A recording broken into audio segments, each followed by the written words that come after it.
everybody, and welcome to another adventure in history. I'm your host, Shane McInnes, the guy that's going to sit here and chatter like a weirdo for probably the next hour and a half about people that have been dead for over 2,000 years that I find absolutely fascinating that most people have never heard of. But that's the life of a historian, right?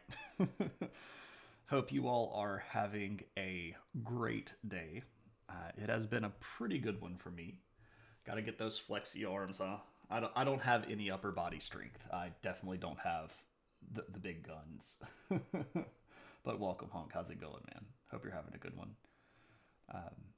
Yeah, so the show is Adventures in History, where we talk about history and we make jokes and, compare things to Star Wars or comic books or Star Wars comic books or various other nerd things. And I go off on tangents and talk about Lord of the Rings or some weird esoteric piece of history knowledge that no one cares about.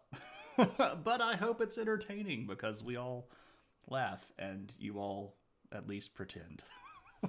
And for that, I am grateful.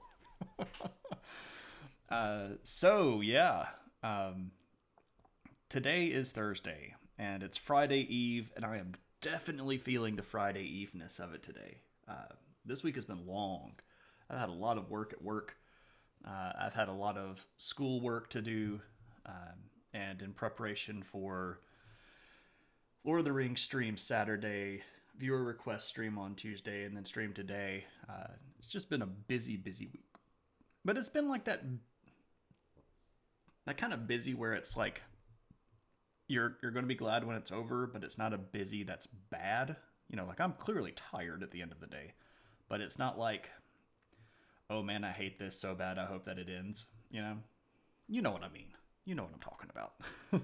You all know what I mean. Yeah, so it's Thursday. It's been an interesting week, though. I really don't know what's going on in the outside world. I haven't kept up with the news very well this week. I've been trying to go to bed really early to try to keep the energy reserves high. So I know that there's stuff going on, but I don't know it as well as I usually do. I've been having to bother KP and Mac in the chat. That we have a group chat on Messenger where we all poke at each other and make bad jokes and share memes and stuff. Pretty much the Discord, but just for us three. Yeah. So we're still in our 200 BC to 1 BC phase. And we are moving roughly from west to east. And to remind everybody of where this all started, we started this phase all the way back over here in China, talking about Confucianism. And then we did Han Dynasty China, and we did some good old stuff down here in the Greco-Bactrian area. Then we did some Indian kingdoms. Then we did the Seleucids last week. And this week we're going to do the Parthians. Oh yeah. I like the Parthians a lot. And of all of the Persian dynasties that rule here in Persia, in the ancient world, the Parthians don't really get very much love. You hear a lot of people talk about the ancient Persians back in the Iron Age with people like Cyrus and Cambyses and Xerxes. And those are cool. I'm not trying to take anything away from them. And then you hear, in the history world, you hear a lot more about the Sassanid Persians who sort of take over when the Parthians finally collapse in the 200s AD. And the Sassanids are these giant powerhouse people that are equals to Rome and have this giant empire, and cool people like Khusrau and all these great named leaders, Yazdegirds. Anyway, but the Parthians don't get so much love, and I don't know why. They're super fascinating to me. But again, you all know me. There's not very much history that I have met and I don't love. I am an equal opportunity history lover. So, all right. So tonight we are indeed talking about Parthia and the Parthians. And we have to kind of start with who are the Parthians to begin with. And this is an interesting question because the region of Parthia was originally a satrap of the old Persian dynasty, and then that carried over into Alexander's dynasty, and it was sort of more or less right around here in this region. All right, so this is the Caspian Sea, and this is the Black Sea, and we'll be talking about sort of this whole region here tonight. But the people that are the Parthians don't actually seem to have been native to that area. And there's quite a bit of discussion inside some of the more progressive wings of history that we don't need to necessarily call these people the Parthians, and we don't need to call these people Persian, even though they do control Persia. And there's a fair amount of what I would consider legitimate discussion there. Because the guy that sort of starts Parthia on its rise is a dude named Arsaces. And you all know I can't type. Arsaces. And he's around in the 240s. He rules from 240 to 217s. 247 to 217. Which modern countries would be there now? Turkmenistan, mostly. You don't feel like looking it up? Turkmenistan and Iran. So, boom, we can throw this up, and we can throw up borders and labels. Okay, so here is Iran, modern-day country of Iran. Here is modern-day country of Turkmenistan. Capital is Ashgabat. And this region right here would have been ancient Parthia. A little bit of Uzbekistan, but not so terribly much. And then a little bit up here of what is modern-day Kazakhstan, right over here on the Caspian Sea.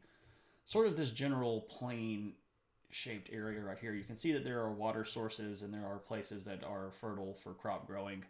A lot of this stuff, though, is open.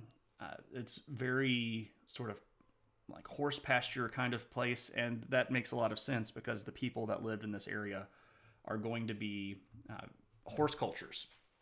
So again, we had last phase, which was kind of like the phase of the elephant, and we had a lot of fun with elephants. So this is sort of the phase of the horse. And we're doing like weird zodiac? Yeah, I guess zodiac is the adjective there. We're doing strange zodiac names for the phases here. I don't know what the next phase would be. Phase of the stabby in the back. What's up, D-Lo? Hey, man, how's it going? So, yeah, Parthia. And Arsaces is not apparently a native of this area. We really don't know who he and his supporters were. And there are a few big guesses. One big guess is that he was a Scythian. And we've already talked about the Scythians, and we know that they are a horseback people that dominate sort of this whole region up here, had a very big chunk of territory that they called their own. And that's a fair assumption based on the way that Arsaces is going to end up taking over a lot of his territory. He does seem to work with that horseback archer style that is very well adapted by the Scythians. There's another theory that this guy might be from Bactria. Bactria, again, is just right across the way, sits sort of right in here. Bactria, the capital, was right about here. So this is modern-day Tajikistan and Kyrgyzstan, right in here. So he could have been Bactrian. We don't 100% know, but he could have also been from a group called the Parni, who were sort of a smaller, trouble-causing group.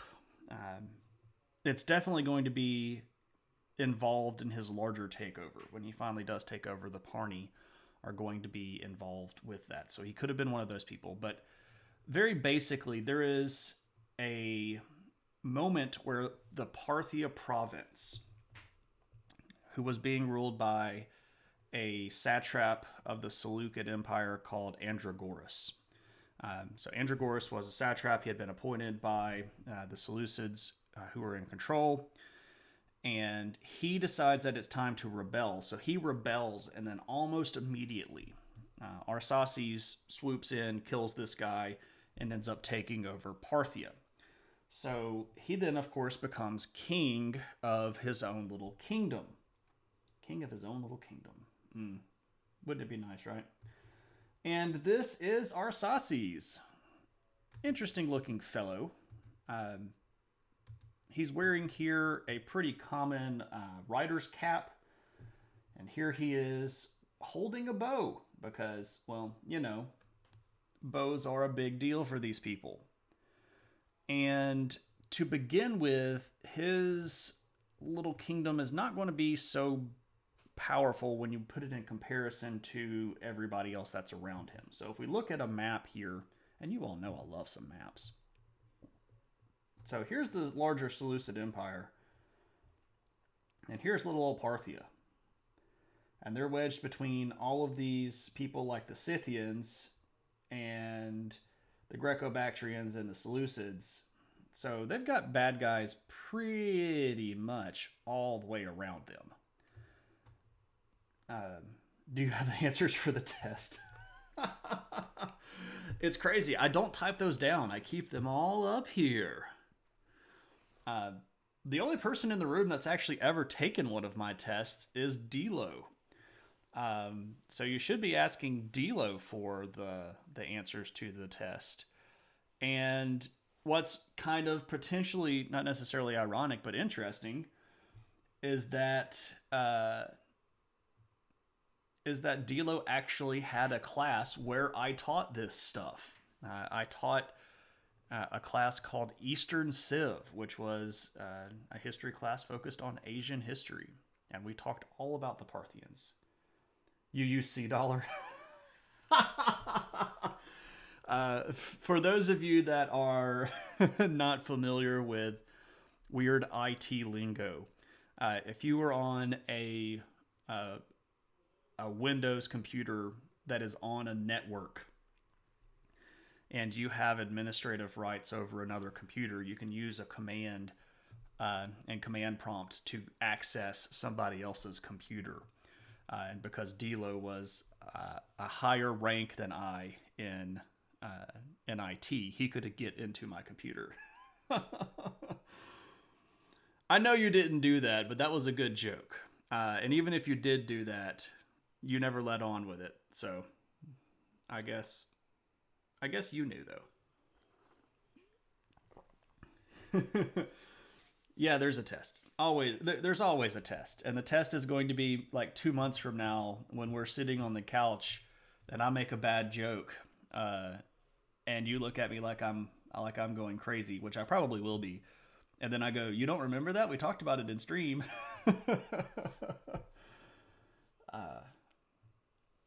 Yeah, that's the test. Paaarthiaa, indeed. I don't know how many people are cake fans, but I love that one. I'm screwed. See you after class. Yeah. Okay, so Parthia. Arsaces takes over. He's got a little bit of a chunk of a kingdom, but he's going to try to capitalize on this. And wait, so only I get the test? That's not fair. I'll bring it up in the group chat, and KP and Mac will have to deal with it. I was talking about stuff the other day that was in a stream that I had already done, and I was like, "God, you guys don't remember this? We've already covered this stuff. You don't instantly learn everything that rattles out of my brain? Come on." If you ever spend any time with me, I promise that I am not really any different off stream than I am on stream. The biggest difference is I kind of have a potty mouth off stream.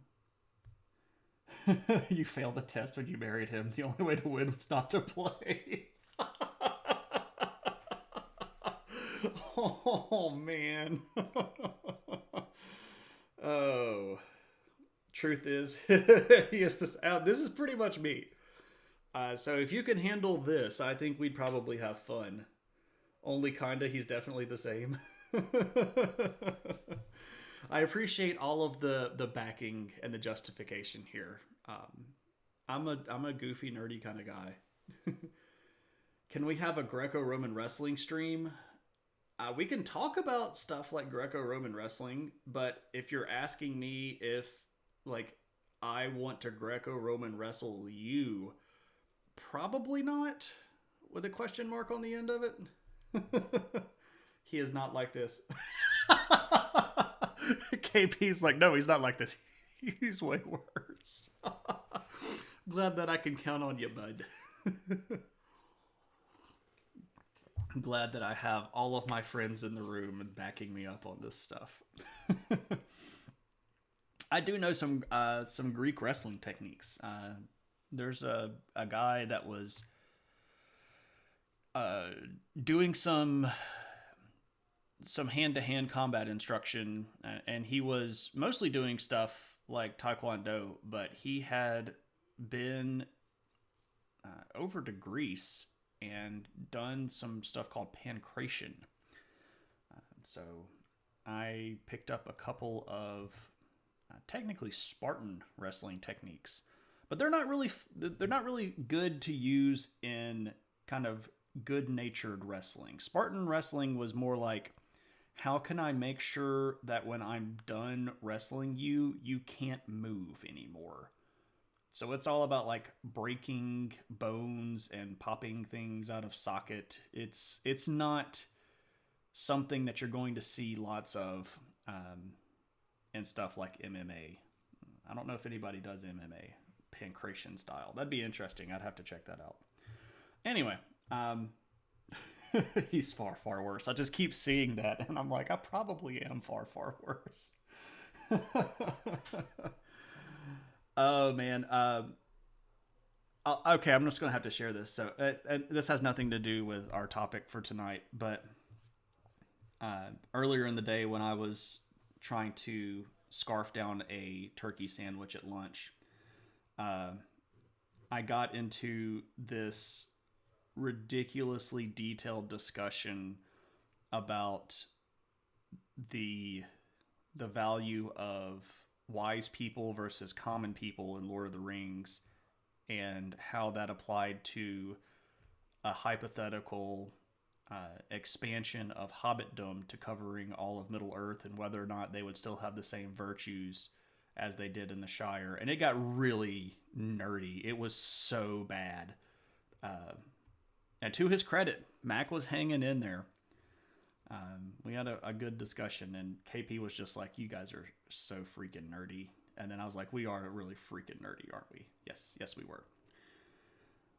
It was a good conversation, though. That's the sort of thing that I feel like we could have here on stream, and people would just come to watch the nerds.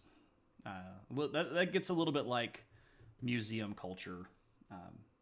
I feel like what we talk like when we are around each other is what Big Bang Theory should have been before it decided to start pandering to people. Anyway, that's a whole other topic. So let's talk about Paaarthiaa, which is why we're here, right? Ostensibly. Some of you might hear just be to, just to watch what's going on. Watch this slow motion train wreck. Okay. So Arsaces takes over Paaarthiaa, got himself a kingdom, decides that he's going to try to expand. And there's a region right here on the Caspian Sea coastline called Hyrcania. And he starts trying to take that over and has some pretty decent success. But while he's doing that, he's going to come into conflict with the guy that's ruling over here in the Greco-Bactrians.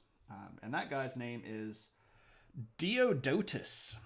And Diodotus looks like this. Oh, maybe I shouldn't show you Diodotus. I'm going to do like this and cover up his hiney. I don't care. If Twitch wants to throw me off for showing ancient art, they can throw me off for showing ancient art. So this is Diodotus, who was a king of the Greco-Bactrians. So this guy is going to take a bit of a... he's going to take a bit of umbrage to the whole... The Parthians get to expand, but I don't think. The Greco-Bactrians had been independent from Seleucid Empire for a little bit longer, and the Parthians were sort of the new upstart punk kind of countries, and a little bit of tension there. And they start a war with each other. And you might think that Diodotus and Arsaces are going to just duke it out and, you know, come to some sort of like over-the-top battle royale cage match. But here's the thing. While they're beating up on each other, the Seleucids are like, we could probably go take these guys back, right? They're both kind of little punk dudes, and if they're going to beat each other up, we'll sort of let them beat each other up and wear each other out, and then we'll just like go brr and scare them all back into being under our control. So the Parthians and the Greco-Bactrians are not going to go very well together. They don't like each other. They sort of both feel like they should control the other one's territory. And so they have a pretty good go at it for most of the 220s. And this is 220s BC, by the way. And after they had sort of softened themselves up, this is when the Seleucids return under a guy named Seleucus II, who we've talked about, but that was back in last phase. You probably don't remember that very much, and that's okay. But he's sort of a younger ruler, and he's got a name to make for himself, and he's got a little bit of a beard. Yeah, talked about a little bit of a beard. You remember this guy? Seleucus II? The Thunderbolt? No? Okay, that's all right. So this guy's the emperor of the Seleucid Empire, and he decides he's going to go beat both of them up. He's going to go beat up the Greco-Bactrians and the Parthians, and he's going to lump them all back into his kingdom because, you know, you can't take what's mine and hope to keep it because I'm the emperor of the Seleucids, and I'm a guy. Yeah, he's a little scuff. Welcome, Vern. So, yeah, Peach Fuzz. So what ends up happening is that the Parthians and the Greco-Bactrians, so Arsaces and Diodotus, kind of recognize that they're not really getting anywhere by fighting themselves. And what would be wiser is if they teamed up to try to keep the Seleucids out. So they do. But here's the thing. They team up, and basically the Greco-Bactrians leave old Arsaces out on the limb. And, you know, the agreement is we're going to stop fighting, and then we're both going to fight the Seleucids. Nice butt, though. I'm Spartacus! I'm Spartacus! I'm Spartacus. I'm Spartacus! I'm Spartacus! I'm Spartacus! I'm Spartacus. I'm Spartacus! Thank you very much, Vern. Much appreciated, my friend. I really do appreciate those. I say that every time, and I don't want anybody to feel like I'm just repeating it because it's the polite thing to do. I really do appreciate that. That goes towards keeping stuff on stream.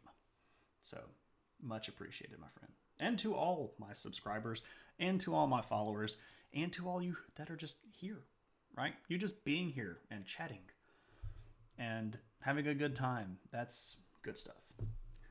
So, hey, Emmy, welcome.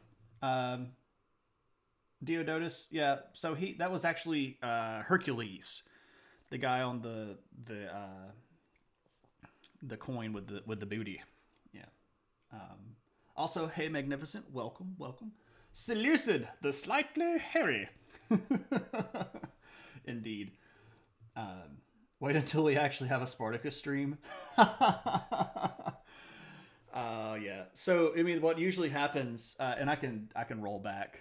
Uh, Usually, when we see ancient coins, you have the I'm Spartacus. I'm Spartacus. I'm Spartacus. I'm Spartacus. I'm Spartacus. I'm Spartacus. I'm Spartacus. I'm Spartacus. Magnificent. Thank you very much. Much appreciated. Yes, much appreciated. Thank you very much. Okay. So, usually what happens when we see these ancient coins is that on one side you have the ruler, and then on the other side you have something that's designed to try to send some sort of image or talk about some sort of thing. And on this side, we have the what's called the legend, where you have the name. So, for example, this says Basileus. No, that's actually where it says Diodotus. No, that's that's Basileus, which means king. Um, so here we have a god, and he's got the lion skin over his arm, and he's got the big club up here. So that's uh, that's Hercules, and there's sort of this visual dictionary of how gods are portrayed and how different things are portrayed, because again, most people couldn't read. So when you see this visual dictionary, you see a guy dressed in the lion skin holding a big club, you know that's Hercules, because he's always shown that way. And this refers back to stories where he killed a lion and has a big club, so that kind of stuff. Do those coins show signs of having edges nibbled away from the metal? No, that's a great question. Let me go back to the picture again. So, what happens when we're making money is that you have a weight. All right, so each coin is supposed to have a certain weight and quality of purity for the gold. So this is a gold coin. If we want to go to the next picture, we can. This is a tetradrachm. A silver coin. So you can see here that this one's a little bit off center. Most of these ancient coins are not perfectly rounded. So the way that you would make these is with a mint, right? You know, so they had certain cities that had access to either lots of trade where gold or silver came through, or they had access to mines where you could actually excavate gold or silver. And you would have what's called a blank, and it's kind of an imperfect circular weight of metal, and it is the correct weight. And you have how am I going to be able to show you this? Okay, so on one end you have a post, and it's usually a little bit wider than the metal itself. The circle or the blank, and you put the blank on top of this, and in relief on this post you have one side of the coin, and then you have a like a sleeve it's a tube, but it's got it's almost like a cup. It's about the same size as the blank on the inside of the cup, but it's a little bit wider so that it fits over the posts. And on the inside of that, it has the other side of the coin. So what you would do is you would put the blank on the post, and then you would slide the cup thing over it, and then you would take a mallet and you would bash it down, and it would mush the metal into the shape of the coin. But because there's a little bit of give in the actual distance between the die striker and the cup thing on the top, you get stuff that's off center. You get stuff that is kind of lopsided, like the one that we were looking at. But this is actually where we get a saying. So if you've ever heard the saying, he's making money hand over fist, that's literally referring to how they used to make ancient coins, because you would hold the cup in a fist like this, and you'd put it over the die, and then you would back shit with a hammer. So you were making money hand over fist, like that. And that's how ancient coins were made. And these were kept under very, very strict control. Only certain areas could make coins. They had to be under a special dispensation from the emperor, because you don't want those dies getting out or getting loose. You have to trust that those things that make the coins are going to be kept really, really safe, because otherwise people can make counterfeit coins. Another thing you had to worry about was if people had those dies, what they could do is what's called debasing the coin, where you would take a certain amount of gold and you would mix in something else, like a little bit of bronze maybe, or a little bit of silver, so that it would still look gold, but it wouldn't actually be pure gold. And when you could then make a coin and keep the excess gold, and you still look like you have a regular coin. So this is why you would usually still have people that broke out the scales, and they would have a weight that would be equal to a certain amount of coinage, and they would put it on the scales. So if you showed up with this bag full of debased coins and you put them on the scales, it wouldn't weigh the same amount. Gold is actually pretty heavy of a metal.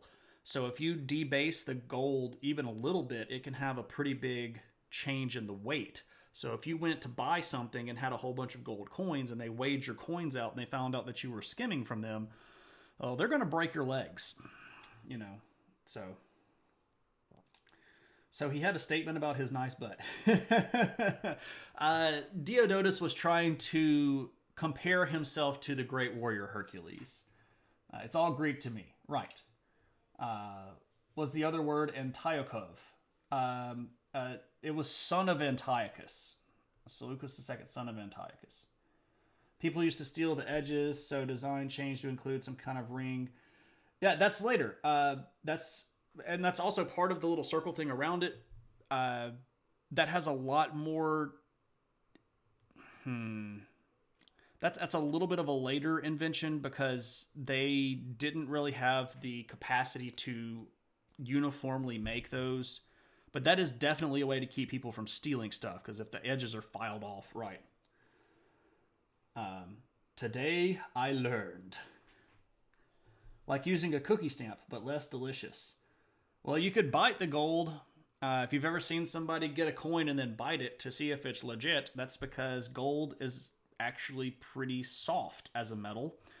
And if you bit it and it was really, really hard, you knew that it wasn't actually full out gold.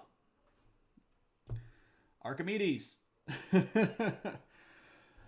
Alrighty, now I feel like I have to talk about owls and Merlin and Sword in the Stone and all of that fun stuff.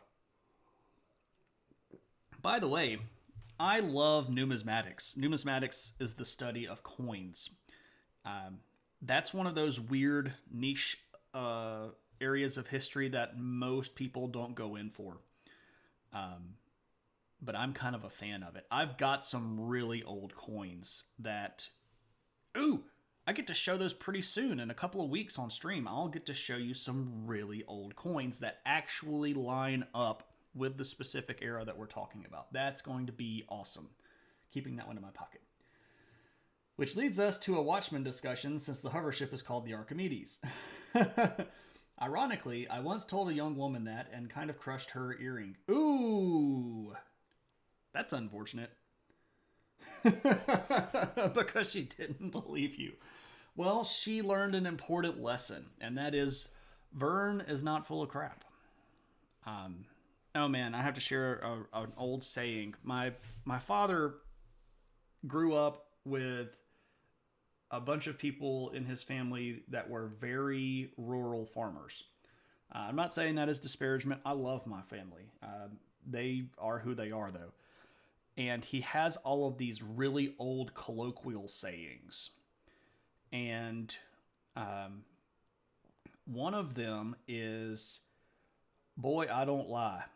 And if I tell you that a rooster pulls a tractor, you lift up his tail to look for the hitch. So, Are you telling us you come from old money? Ironically, perhaps. That's not even really ironically. Yeah, my family, the McInnes family, if you didn't know my last name was McInnes, I don't know how you figured that out. But yeah, the McInnes family used to own a significant portion of the city that is just north of me, including some of the area that I might actually be living on now, that might be the actual irony of it, that I have purchased land that used to be in my family. They lived here in South Mississippi. They had a very, very large farm. They were one of the richest people in the whole region. And they had slaves. They were running a big plantation. And after the Civil War, when slavery was outlawed, they tried to hold on to that and were not able to do so. So my three greats grandfather decided that if he could not have his way, he would drink and gamble himself to death, which isn't what ended up happening. And lost the majority of the money and land to another family who now is fabulously wealthy in the region. So, yes, I do come from old money. I come with old money. Seleucids to chicken butts in 2 minutes. History is amazing. And by the way, that is not me pining for lost slave money. Don't take it that way. I know that I didn't do it, but it is not something that I am proud of my family heritage for. Don't hear me saying, I wish I had all that slavery money. I am happy with the way that I turned out. I think that had any of those past situations been changed, I would not be the person that I am today. And while I know that I am not a perfect individual, I'm pretty happy with the way that I turned out. So, I guess that is what it is, right? Anyway, so back to the Parthians. I don't even remember what we were talking about. We got to chicken butts and... Okay, Seleucus. Yeah, Seleucus comes in and he starts fighting this supposed alliance, right, between Arsaces and Diodotus. And what ends up happening is that the Greco-Bactrians kind of leave the Parthians out on a limb, right? They're supposed to be fighting the Seleucids together, but the Seleucids decide to focus on Parthia because they are the smaller and newer of the two, and also have significantly less power when it comes to like big cities with giant walls and places to hold up. The Bactrians have really big fortresses. The Parthians, not so much at this point. So Seleucus is actually going to force our buddy Arsaces to run away. Run away! And Seleucus has to run up here to a group of people called the Massagetes, who are hanging around to this area right here. And this is not going to be good for him because this is pretty embarrassing. You just became king. You spent a couple of decades on the throne. Things were looking pretty good. You started expanding a little bit. You fought a war that didn't really go anywhere. And then the bad guys show back up and run you out of town. Not the strongest of leads for old Arsaces there. Good thoughts, good deed, or good speech.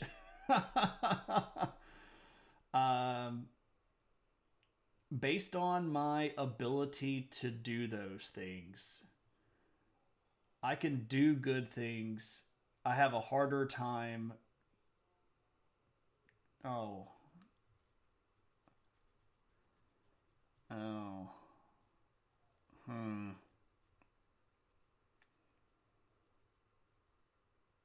Okay, so good deeds, good speech, good thoughts. Because I do the right thing all the time. And I usually can hold my tongue. But what's going on behind the eyeballs? It gets kind of messy back there. Also, hey Magus, what's up, man? Good health. And cheers. I've got some tea, so. All right. Yep, so Seleucus beats up Arsaces, runs them away, retakes the Parthians, and then decides that it's time for him to go back to handle some other business over on the other side of the empire. And when he goes away, of course, Arsaces just shows back up, and everybody's like, what the devil was that, man? Why'd you run away and leave us out to dry? And he's like, what the devil is my allies doing over here? These friggin' Greco-Bactrians, they were supposed to back me up. And they didn't. That's kind of a punk move. So he shows back up, he rebuilds, and he goes over to the Greco-Bactrians, and he's like, look, man, what was up with that? And they're like, man, we were stuck. We couldn't do anything about it. They were outnumbering us, and we couldn't come get you. And he's like, what? Can we just agree not to kill each other?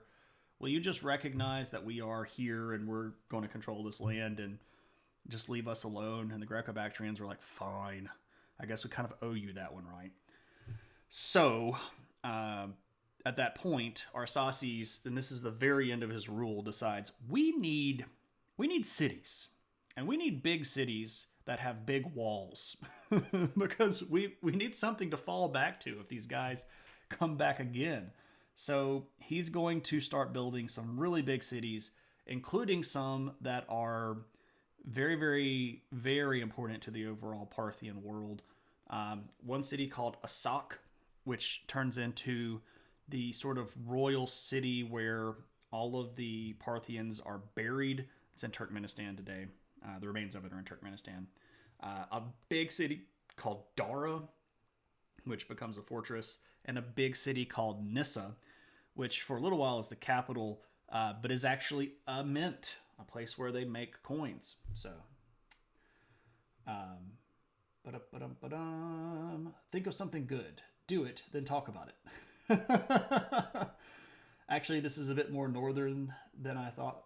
Oh, well, yeah, cool. Huge cities, big walls, beautiful walls. Keep out the Seleucids. They're losers. They come here with their big armies. They think they can take over. They can't. We own this land. It's our land. Everybody says it's our land. Everybody knows it's our land. Seleucids are Persians.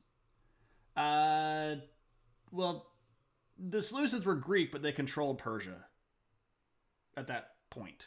So Persia is based around the city of Persepolis, which is in the region of Parsis, where we get Persia from, and it's right down here. And at that point, Parsis, or Persepolis, was in the Seleucid Empire, which controlled basically all of this at that point. But the rulers were Greek, left over from Alexander the Great. Good teeth, good feet, good speed. Something like that, Calmart. Welcome, Calmart. How are you, my friend? Welcome, welcome. Yes, the Zoroastrian reference was accurate. And we'll talk about Zoroastrians. Well, I mean, I guess we can talk about Zoroastrians now if you wanted to. The Parthians are Zoroastrians. Yeah. The Seleucids are good old-fashioned Greek, though. They're still holding to a lot of the old Greek gods, which is why they still put a lot of those Greek gods on their coinage. The Parthians don't initially seem to care too much one way or the other. They still use Greek on their coins, so they still write in Greek, but everybody was pretty much writing in Greek at that period of time. It's not really until we get to a later series of rulers that the Zoroastrianism really shows up. And it's pretty clear that they lean on the Zoroastrianism as a distinction between themselves and the Seleucids. So,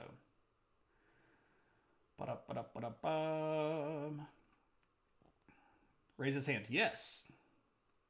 Persian is a fake term, though. Yeah, pretty much.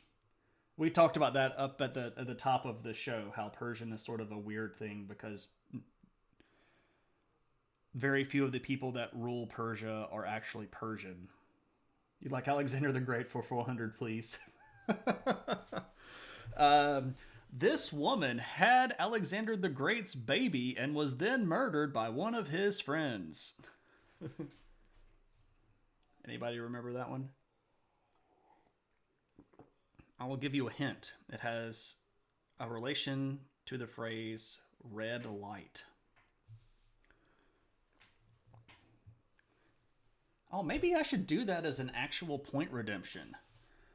Like a Jeopardy question point redemption. That would be kind of fun.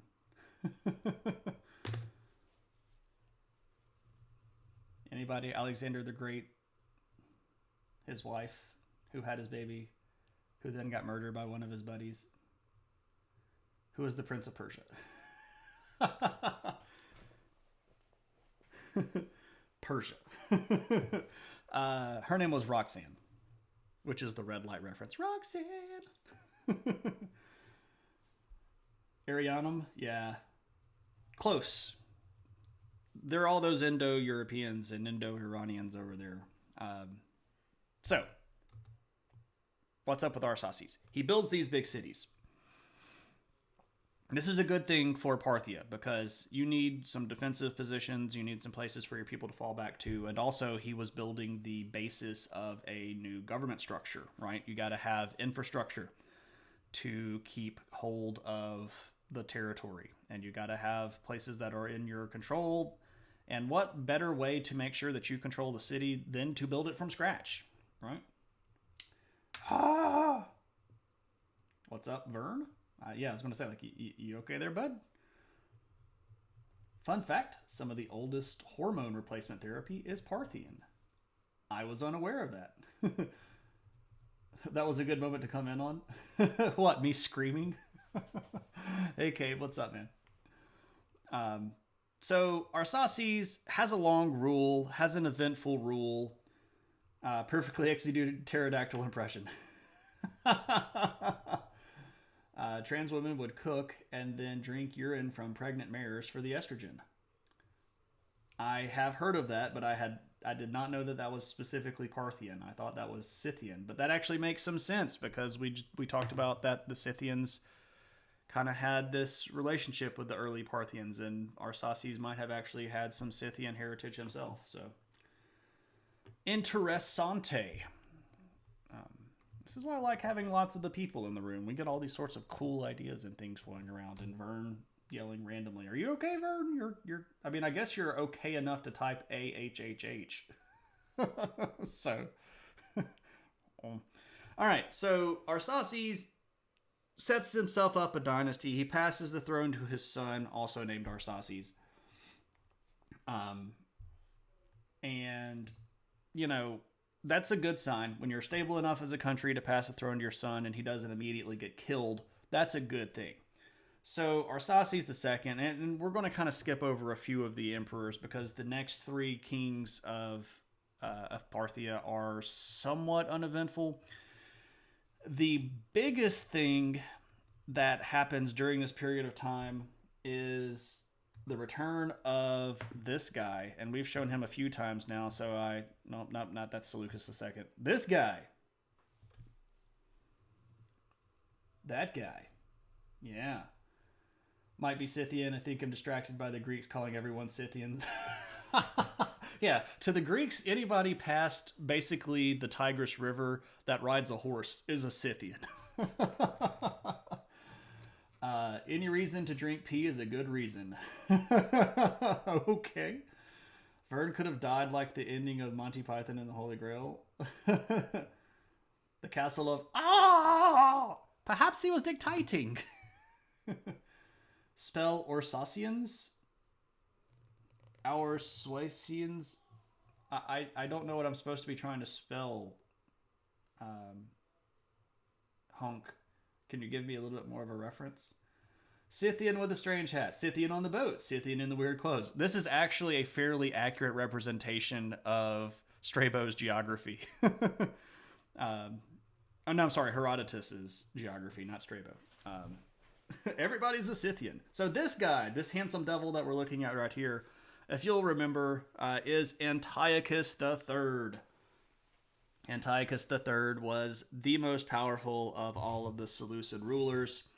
And this guy decides that those measly Parthians and those measly Greco-Bactrians are going to get brought back into the fold. And he, by goodness, is going to be the one that does it.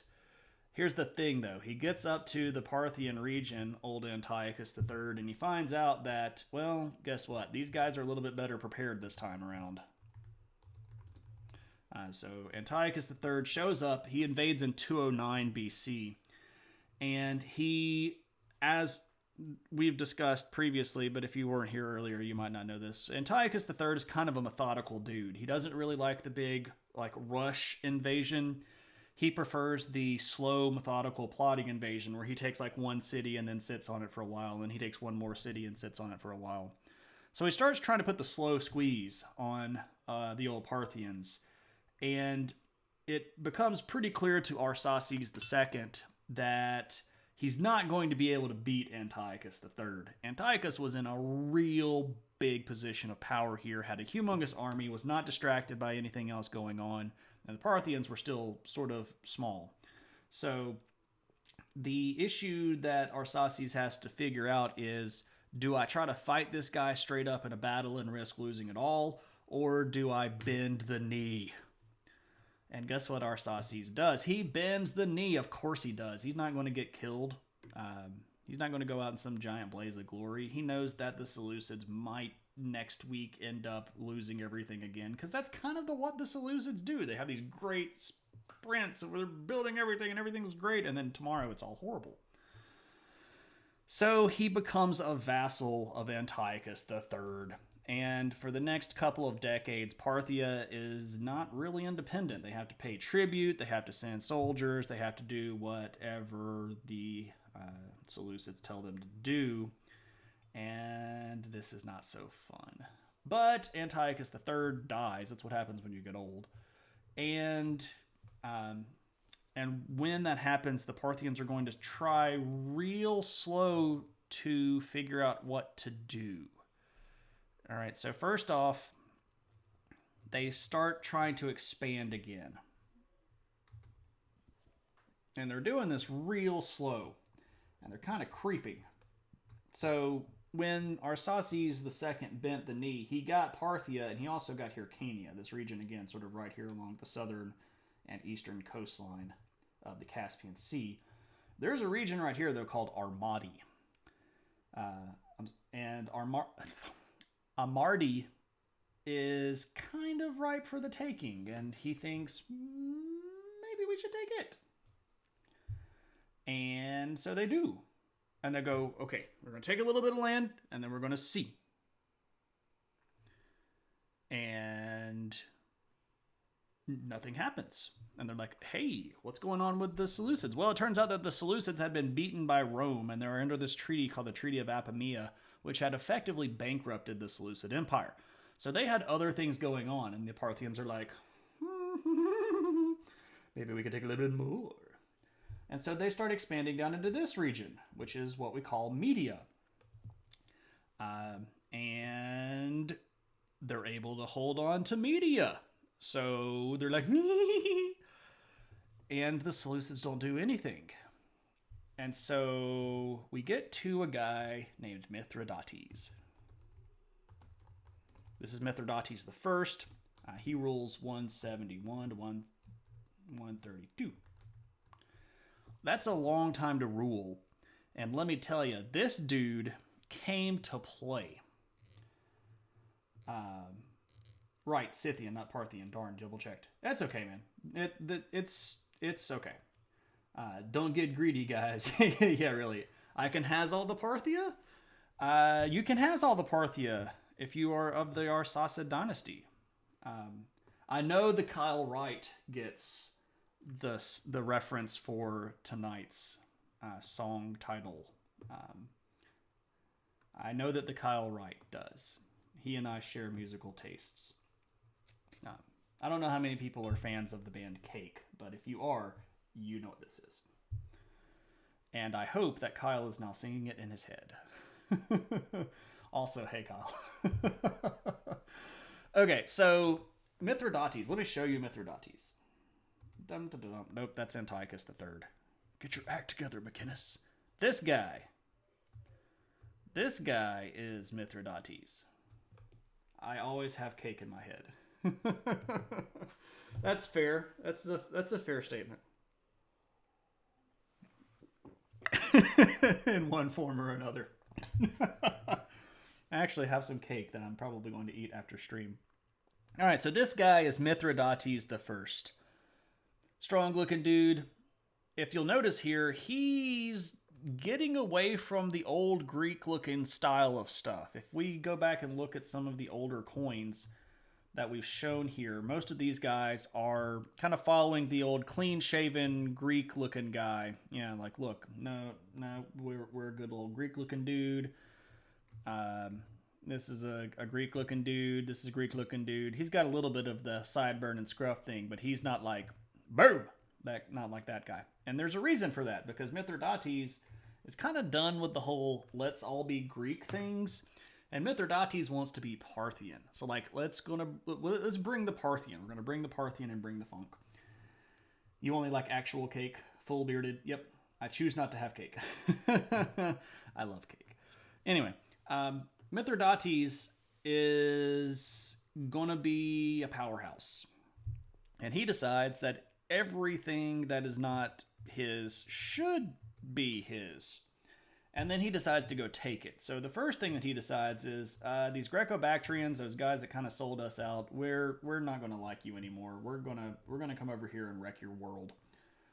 And so he invades. And he invades the Greco-Bactrian territory, and he takes basically all of this western part right around in here. And there's a city that's actually still a city today. It's in Turkmenistan, and it's called Merv. Hey, Merv. Merv. I would love to go here. Super cool ancient city. All sorts of really cool ancient things that you can go hang out with. You can see the remains of this giant fortress right here. All sorts of cool stuff. I'd love to go to Turkmenistan, by the way. Absolutely love to go over there. Anyway, I've zoomed in too far. Oh no, I've zoomed too far. So Merv sits at the confluence of a couple of different rivers and in a pretty nice fertile valley, but it's also a giant trade city, and it's got really big walls and it's well fortified, so taking Merv is a big deal. But he also gets this, basically the western half of Greco-Bactria, which means that he gets all of those trade cities. I'm about to end this whole man's career. Yes, pretty much. So Mithridates takes half of the Greco-Bactrian kingdom. This is being done, by the way, about 163 BC. So this is a big deal. It is possible during this time that the guy ruling the Greco-Bactrians at this point is a dude named Eucratides, who had just carried out this kind of big messy coup thing, and things weren't very stable over there anyway. It's possible that for a little while the Greco-Bactrians were even vassals of the Parthians. We don't know that for certain. There are not a lot of good written records around this time period.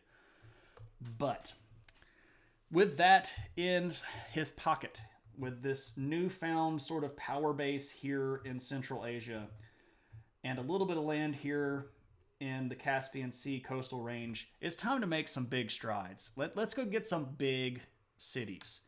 And his first target is the big ancient city of Ecbatana. Ecbatana was the capital of the old Median Empire. It was one of the regional capitals of the old Achaemenid Persian empires. It's still a humongous city. It sits right around here.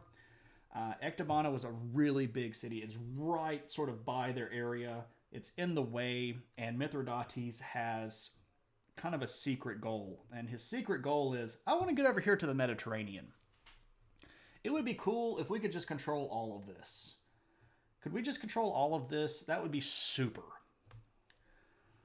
Huge walls, biggest deals, best trade deals. Stream idea. You very slowly watching and reacting to History of the Entire World, I guess. Magus, I hate that video. I don't hate that video because it is completely factually inaccurate, though it does have a lot of inaccuracies and a whole ton of very hasty generalizations. I hate that video because I have to deal with that video all the time. Every time I go to a class and I get a new group of students, they're like, hey, have you seen this video? It's kind of neat. It's called The History of the Entire World, I guess. I'm like, yes, I've seen that video. Like, can we watch it in class? No, we can't watch it in class, but it's about history. I get that every semester since it's come out. Hey, Mambo, what's up? What's up? How's it going, friend? Welcome. Yeah. If that video never existed, I would be okay. Now, that being said, I'm glad that the video exists insofar as I don't have to deal with it, because at least people watched it. And if people watched it, they might have learned something from it, and therefore they are now wiser. And that's okay. I just don't want to deal with it individually. I would rather never watch that video again. Um, it's I just don't like it. All right, enough about that. So we take Ectobana. This is in 148. Boom, we've got Ectobana. Okay, now we're on a roll. So now we've got Media, we've got all this Central Asian stuff, we've got the shores of the Caspian Sea. What's next? What's the next biggest target? Well, what about Babylon? Oh, now that's a scandal. You are going to go take Babylon, one of the oldest capital cities on Earth, one of the biggest seats of power on Earth, where all of that cool stuff has happened forever. Are you really going to go take it, Mithridates? And he's like, yeah. So he does. Because the Seleucids are falling apart. So in 141, he comes over here and he takes Babylon and takes all of Mesopotamia. Yeah, time to go. Bye, Felicia. Second-rate Sumer. They have cool flowers in Babylon. Yeah, they do. Nice hanging gardens and such.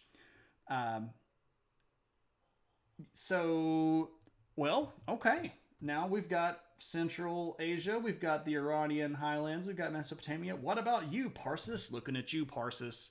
Time to go get ourselves some South Central Iran. And so they do that. They don't actually get Parsis quite yet. First, they take a big city called Susa, which was right about here, former Elamite city, but that point in the control of a group of people called Elymas, who were a kingdom that had sort of broken away from the Seleucids as well.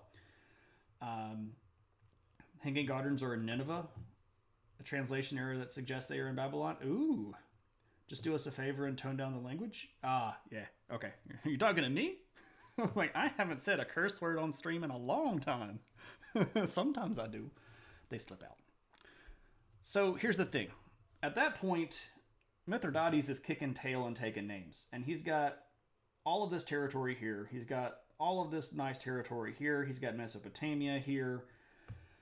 And the Seleucids had to do something, right? At this point, they're just getting the floor kicked with them, and they have to try to retort. So what ends up happening is that the Seleucids start reaching out to some of these kingdoms that Mithridates had conquered. And they go, look, here's the deal. If you come back to us, this is like the bargaining part of a bad relationship, right? It's like, we really love you, and if you would just come back to us, things would be different. Like, Mithridates doesn't love you. It's true, Mithridates really didn't care about them very much. He liked their power and their money and their taxes, but the individual people, So the Seleucids start trying to get these regions to rebel, especially Mesopotamia, because man, that region is just all about some food and all about some money, and you got to have the big cities and stuff in there. So the Seleucids are going to move back in and take Mesopotamia back. And this is going to make Mithridates real mad. Real mad. And Mithridates decides that he's just not going to have this. And what he does is he invades their counter-invasion. And he comes blasting in here with a big old army. And not only does he retake Mesopotamia, he captures the Seleucid king. Yeah. Now, you might go, time to kill that guy. That's definitely one thought. Here's another thought. What if you took this guy back home and you treated him real nice and you married him to your daughter, and then you decided to try to send him back to the Seleucid Empire to retake the throne as one of your vassals? Oh, so this is like 3D chess now, because Mithridates isn't playing. He really wants to get to the Mediterranean over here. The old daughter honeypot. Yep. So it's the old bait and switch daughter edition. So Mithridates has this plan to sort of supplant the entire Seleucid Empire using Demetrius, the king that he had captured. It doesn't actually play out that way. But he does decide, all right, so now that the Seleucids aren't really that big of a deal, now we can go take all of this other stuff. And so he does. Then he moves down into Parsis, takes Persepolis, or Parsis, whatever you want to call it. And then he decides, what about me kind of being the new Alexander guy? Could I take all of the Stan territory and get back to the Indus and be like the new Alexander? And he's like, forget this. I don't want to be the new Alexander. I want to be the first Mithridates. And so he takes Afghanistan. And by the end of his rule, he's got all this. It's a big old chunk of territory. And I have a map. So let me show it to you.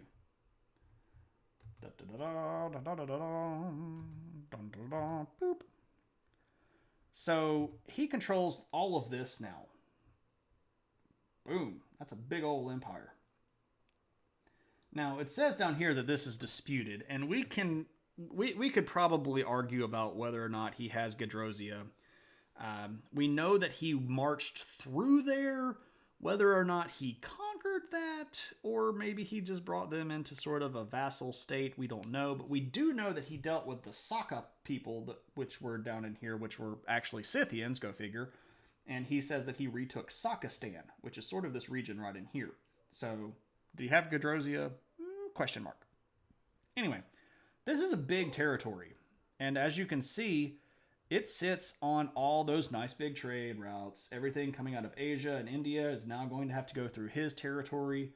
And buddy, is that the good stuff, right? Because you want all the cool money. Everybody wants all the cool money, especially if you're an ancient king and trying to make sure that everybody remembers who you are. And this is kind of crazy because basically nobody remembers who Mithridates is, right? One of these really awesome, really cool kings that's sort of forgotten in history because, again, people don't really study the Parthians that much. Money, money, money, money, money. Anyway, so Mithridates, kind of like the apex of things so far. And things don't go so great for his family. Because of a group of people that we've talked about a few times. The Yuezhi. Now, we've talked about the Yuezhi several times before. And you should remember that in the 130s and 120s, the Yuezhi moved down here into what is the region of the Greco-Bactrian kingdom and put an end to the Greco-Bactrian kingdom. And then they decide that they're going to try to invade Parthia. And Mithridates was a very old man. He ended up dying. That's what happens when you get old. And he left the throne to his son, a guy named Artabanus, who tried to go out and fight these Yuezhi guys, right, to keep them out of Parthia. And they end up killing him. And this is kind of like a, now what? You killed the Parthian emperor. That's a mess. So Mithridates' brother ends up having to take over, and he has to go out and fight the Yuezhi, and they kill him too. And this is in the span of about 6 or 7 years. The 2 emperors of the Parthians die at the hands of these Yuezhi horseback raiders. And this is a problem, because when your emperors keep getting killed, everybody else that's part of your empire is going to take this as a sign of, it's time to go back to independence. I just low-key and accidentally made you sing Trump's theme song from The Apprentice. Oh, that's unfortunately. Yeah, the Yuezhi are a big problem. And let's remember where they come from. They are displaced mostly because the Han dynasty over here is getting real powerful, and they pushed on the Xiongnu dynasty, who were powers themselves, who then had to push the Yuezhi out of this region, who then ended up over here. So this is sort of a chain reaction that starts over in the good old-fashioned Han dynasty, and it's killing emperors in Parthia. So there are some pretty rough times from the end of Mithridates' reign and the beginnings of Mithridates II. The UAG are a problem. Mithridates II, who rules from 124 to 91. When Mithridates II takes over, there are a lot of problems inside of the Parthian Empire. Oh, let me show you what he looks like. That's a map. He looks like this. There he is. Old Mithridates. And we see him again sitting over here on his throne with a bow, wearing the good old-fashioned headdress. But he himself, he looks a lot more like those old-fashioned Persians. Got the good beard, got the good haircut, the headband, good armor, the neckband coil thingy. This guy, he was a coin? Yes, they were ruled by a coin, and it was magic.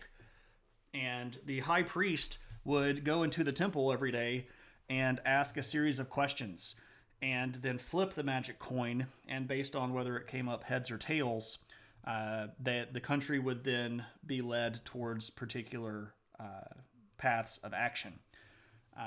Which honestly doesn't sound too terribly different than how the United States has been run at particular periods of time. Does he call himself Epiphanes? No, he doesn't call himself Epiphanes. He was not God manifest. Mithridates, though. Yeah, so Mithridates takes over. He's got lots of trouble. There are problems in the west and there are problems in the east. You asked because it's written at the bottom of the coin. I didn't see that. Let me see.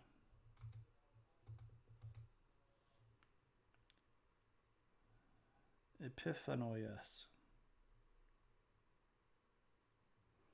I'd have to read the whole thing. Basileus Megas. Arsacius Epiphani. I think that particularly is in reference to him being part of the Arsacid dynasty, and the Arsacid dynasty being sent to be gods.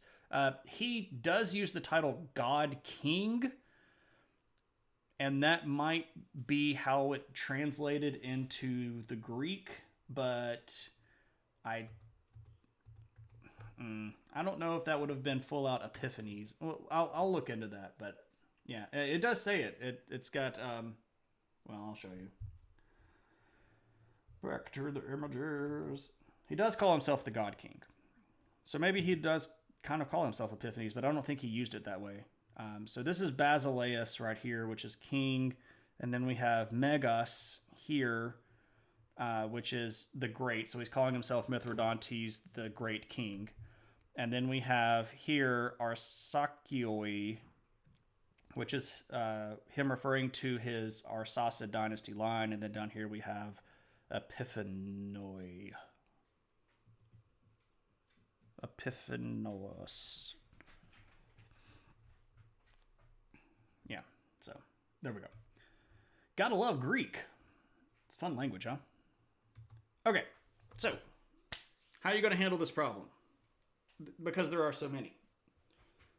First thing you got to do is pick which side you're going to handle. Do you handle the west or do you handle the east? Because the Parthians at that time did not really have an army big enough to handle both issues. So he's got to make a decision. More money, more problems, right? And he decides that the problem over here in the west is actually easier to deal with. And that might have been the case. Remember, the guys over here in the east just killed two of his family members, his cousin and his father. Not a good track record fighting against the UAG. Maybe we need to go over here and solve all of these rebellion issues and solidify the empire. Then we'll go back over here and handle those guys, right? Seems like a plan. Seems like a plan. So we go over here and we put down the rebellion in Babylon. That kingdom of Elamias, had rebelled again. So this whole region was in rebellion. You got to go over there, beat them up, put them back down. Do so. And for the first time It was not a good plan. It actually was a pretty good plan. And it was a good plan. So, for the first time, the Parthians are going to get interested in this region. And this region is Armenia. The modern day country of Armenia sits right about here. And the Armenians had broken away from the Seleucid Empire, had set themselves up a nice sized kingdom, and were pretty powerful in the region. And it would be nice to have those guys as vassals, because Mithridates II shares the same goal of Mithridates I, and that is, it'd be real nice to get to that Mediterranean Sea. So they start moving around in here. And there are a few groups of people that are in this area. There are the Armenians, there are the Iberians, and you go, but wait, isn't Iberian the Iberian Peninsula that Spain is on? This is not those Iberians.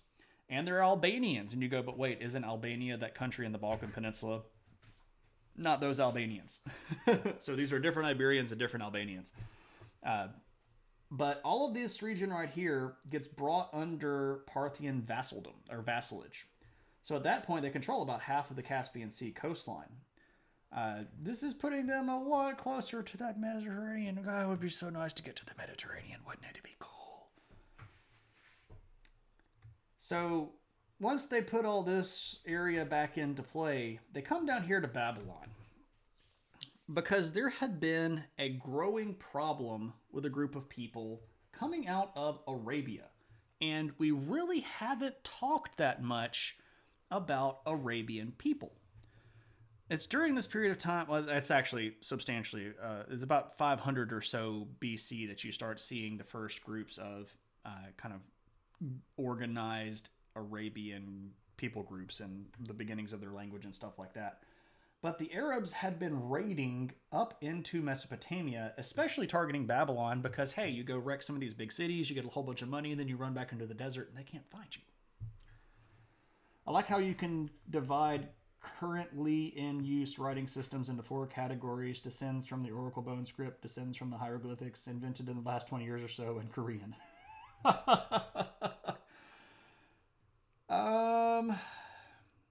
There's some wiggle room in that. I would say that the Phoenicians didn't completely base everything off of hieroglyphics. Oh, well, hieroglyphs, not necessarily Egyptian hieroglyphs. I got you. Okay, so hieroglyphs in general, I can handle that. Yeah, that's pretty accurate then. So he's going to have to fight these Arabs. These Arabs are causing trouble. They're continuously raiding into Mesopotamia. And for the first time, a big empire is going to try their best to bring these people under control. So they march down in there. They try to fight some Arabs. And what they end up doing is basically just signing a big treaty that says, you don't come up in here and we won't come hunt you down and kill you. And that seems to make everybody happy. And then, once all of this territory over here gets pacified, now it's time to come over here and deal with all of those people. All of those AiH, all those Tocharians. So it's time to fight them.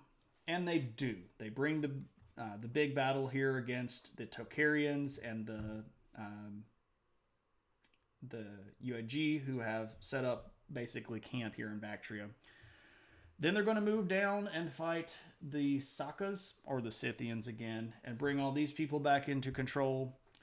And then they decide that they're just going to go ahead and take over all of this area. And by this point, they definitely do take over Gedrosia, the sort of southernmost region of Afghanistan. And Mithridates II puts all this stuff in order. And just like, that's the end of it. I did mean Egyptian hieroglyphics, actually, because, yeah, Phoenician isn't just hieroglyphics, but it does descend from it. Ooh, I don't know if the Phoenicians would agree with you on that. They might say that their hieroglyphics are unique, or maybe that they descended from Luvian hieroglyphics instead of Egyptian hieroglyphics. When you were young and your heart was an open book, you used to say, live and let live. But in this ever-changing world we live in that makes you cry, you say, live and let die. This is not necessarily James Bond, but they do beat up a lot of people. And when Mithridates II brings everything back into control, this guy has the biggest map territory that Parthia had ever seen. And it's a really impressive chunk of territory. And the map that I have is, well, the break screen there again. It's kind of light and it doesn't make a lot of sense until I zoom in on it. But that's Mithridates II. This guy controls this huge stretch of territory. Much more than Mithridates I did, especially over here along these borders in Armenia and in Albania and Iberia, almost over here to the Mediterranean. Man, it would be real nice to get to the Mediterranean. All of Mesopotamia has this nice firm border here against the Arabs because of his treaty. All of the Persian Gulf coastline here, all the way over to the Indus River. This guy is a boss, and he is absolutely in charge. And you go, okay, great. Parthia is like in the driver's seat. They've got everything going for them. This is never going to die. They're just in they're super great. I think we could use a decent Mediterranean holiday right now. Dude, I would love to go to the Mediterranean right now. Another thing that Mithridates does. He actually decides that he needs to figure out what's going on over in this China world. This big kingdom over here, this big empire. At the time that he was ruling, the emperor of China was this guy named Wu Di, or Han Wu Di, or Wu Ti, depending on how you spell it. And Wu Ti was the guy that was basically turning Han Dynasty China into a global power and was really pushing this trade through the Silk Road here. And guess who sits right on the other side of the Silk Road now? Parthia. And we have treaty documents and diplomatic exchanges between the Parthian ruler Mithridates II and Han Wudi, Emperor of China. So Parthia at this point is a big dog. They are playing on the international trade scale. They are probably the second largest empire by land volume on Earth at the time. These dudes are the big times. They're swinging the big sticks at this point. I think the point is it all descends from Phoenician, more or less. Drive around the southern tip of France, catch the Grand Prix in Monaco, skip over to Greece. Can we skip over to Crete? That's in Greece. There's definitely a lot of sun there. Crete was, I mean, I don't have a problem with Greece, but of all of the places that I went to in Greece, Crete was the most laid back, the most comfortable for me. They definitely had this island vibe. And yeah, Crete is amazing. I would go back. Oh, I had the best anchovies in Crete. Oh, they were so good. Caught right out of the water. Huge, like that big.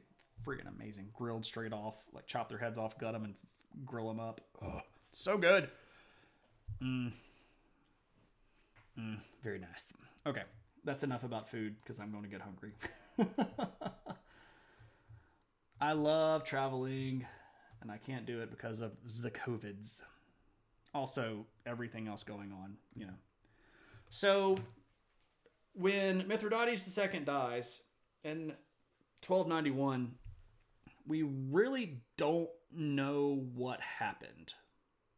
And you go, but wait, everything was so great. Why don't we have all of these amazing records? Why weren't we just constantly keeping up with the Parthians? What happens to the Parthians being the biggest empire in the region and in the big, the big leagues? They don't stay that way. For the next about 40 years, Parthia goes through what we call the Parthian Dark Ages. And you go, these guys are just up and down. And that's pretty much the story of Parthia. Up and down, up and down, up and down. So from 91 to 57, we have what's called the Parthian Dark Age. And we don't have a lot of records from this time. Most of the stuff that we have is us trying to piece together history from coins, which is not really the best way to do stuff, because you really just have where the coin was found, how much of it was in circulation, the value of it, that kind of stuff to go on. It doesn't necessarily tell you too terribly much directly. You have to infer everything from it.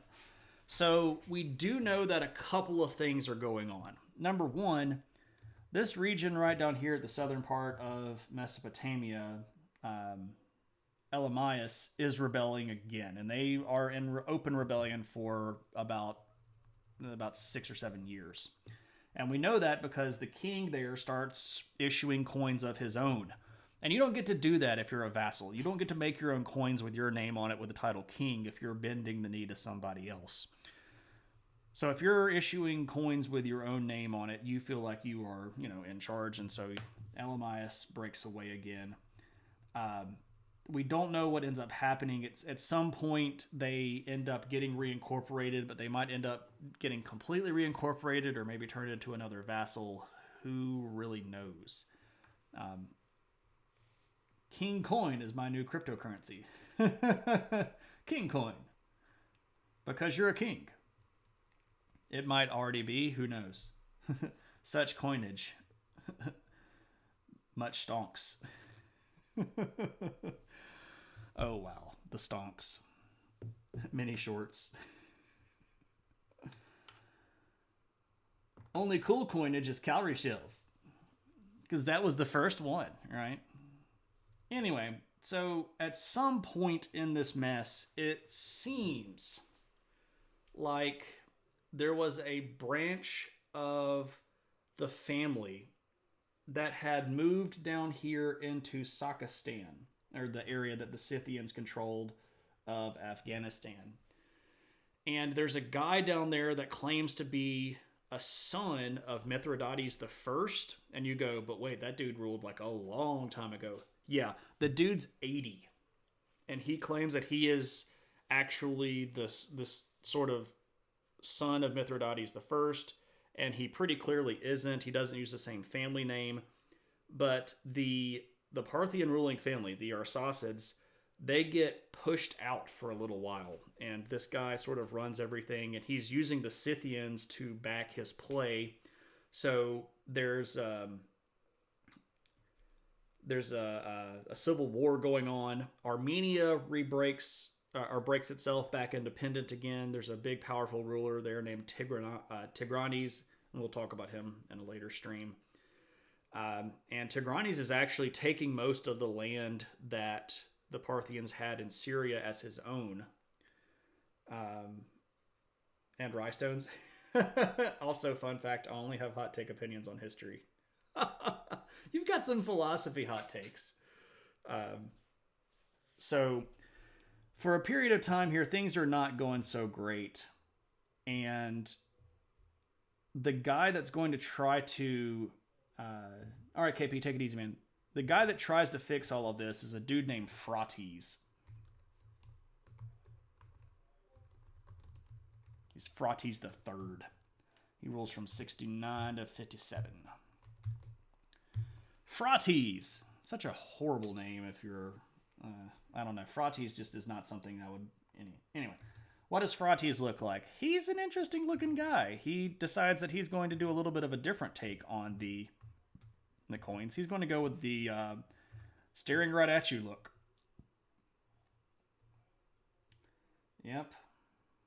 But he's got the good Persian stuff going on. He's got the beard and the haircut, but he's looking at you. He sees you. And I don't know, you can read into that whatever you want to, but we still have the good old-fashioned guy here with the bow because we're still the Parthians and we're still going to shoot you with bows. But this is Phraates. So what's up with him? What does he do? Well, he's got troubles. And he tries to put everything back together. But here's the issue. He goes over... Phraates' nickname in the middle school was Fartes. Yeah. Poor guy. Referred to as Fartes. Everybody go follow Kelly Hallett. Oh, Magus, you stream too, don't you? You do game stuff. Go follow Magus. Watch some game stuff. And if Cave is still around, go follow Cave. I think most of you probably already know who Cave is. But if you don't, go follow him. Also, followers. Look, we had a lot of followers. I got a big bump today. So we're up to 376. So we're only 24 followers away from having another Lord of the Rings stream, which again is a lot faster than I thought it would be. Speaking of Kelly, I watched part of the VOD where you were watching my Lord of the Rings stream to get your hot takes. I didn't necessarily disagree with anything, but I did have a question. You said at the end that you'd wished that I had gone deeper. What didn't I talk about that you would want to have talked about? So there's a question mark for you. All right. So Frates, yeah, he's got to do some stuff. He's got some problems to have, and he keeps looking this way, keeps looking westward. So the west stuff over here is starting to become an issue because there's another problem over here in the west. And that new problem is Rome. And at this point, Rome was fighting in a war against two countries. One was the country of Pontus, which sits right here on the Black Sea, and Armenia. So Pontus and Armenia were fighting against Rome, who had expanded almost all the way over here to Syria. And Rome tries to get Frates to join up on their side. They go, look, didn't you have some land over here? And Frates is like, yeah. And Rome's like, hey, if you join in the war on our side, we can maybe give you some of that land back. And Frates is like, okay. But the Parthians and the Armenians are like, hey, if you come in on our side and ensure that we can remain independent, we can give you some land back too. And Frates is like, how about I just promise you both help? So Frates makes the deal with the Romans, and he makes the deal with the Parthians and the Armenians. But what he really does is just sits out the war. Currently, you'd answer, but you can't stop giggling. Are you still giggling at Farties? Currently playing 6 Ages, which is a really cool fantasy Bronze Age game. Helps me feud with the other clans, decide which gods to worship, and beat the Rams. Okay. Also, Legendarium hot take. Aula is Eru's least favorite Valar. He didn't kill the dwarves. He could have totally wiped the dwarves out or let Aula wipe the dwarves out, but he didn't do that. All his Maiar keep failing. I mean, that is true. But it's not because Aula's a bad Valar. It's just because he's not really interested in being a good teacher. Poor Sauron. I say that like he wasn't evil. Anyway. Sauron was a jerk too. Freaking Kuranir. Anyway, that's Sauron's. You don't need to know all that stuff. We'll get to there eventually. This is all Lord of the Rings deep cut stuff. Anyway, so Frates says, yeah, Rome, I'll help you out. And the Armenians are like, okay, will you help us? He's like, yeah, I'll help you out too. The Parthians are like, are you going to help us? Yeah, I'll help you too. And they're, how are you going to help us? I'm just not going to do anything. And Rome and Parthiaa and Armenia are going to basically beat up on each other for a while. And neither of the sides really gets a lot of benefit out of this. And then at the very end, when it looks like Rome is almost certainly going to defeat the Parthians and the Armenians, Frates decides, oh, but I'll totally take this land back. And so he sort of moves his army in and then sits there and doesn't really fight anybody too terribly much. And he just kind of occupies the territory. And then the war kind of has to end there. And Frates gets a little bit of land. Rome gets a little bit of land. And the real issue here, and this is going to be an issue for the next probably 600 years or so. Well, not 600 years. I'd say probably at least the next 500 years. The issue is going to be, who gets to decide who rules in Armenia? Because Rome is expanding this way. Let me zoom in a bit here. So Rome is expanding this way and wants Armenia. And Parthia is expanding this way and wants Armenia. And Armenia wants to be independent. But Rome is going to try to get Armenia as a vassal. And Parthia is going to try to get Armenia as a vassal. And they argue about who gets to run Armenia. And Armenia is just like, forget you. Eru messes with all of Aulus' toys on purpose. I don't know if that's true. I mean, Eru changed the world, but the world was made by all of the stuff. All of the Valar. Gandalf was one of Melkor's before Melkor fell. I mean, Melkor fell like up before they even came to Arda. And at that point, they didn't have any sort of aspect. They were all just sort of like disembodied beings. So the first time we see Olorin, he's actually in... Well, it depends on which version of the story you're reading. Olorin, by the way, is Gandalf's Maiar actual name. And in one of the versions, the first time we see Olorin, he's a Maiar of Lorien, who is sort of the Valar of knowledge and destiny. And at other times, depending on what Tolkien was writing at the time, Olorin is a Maiar of Nienna.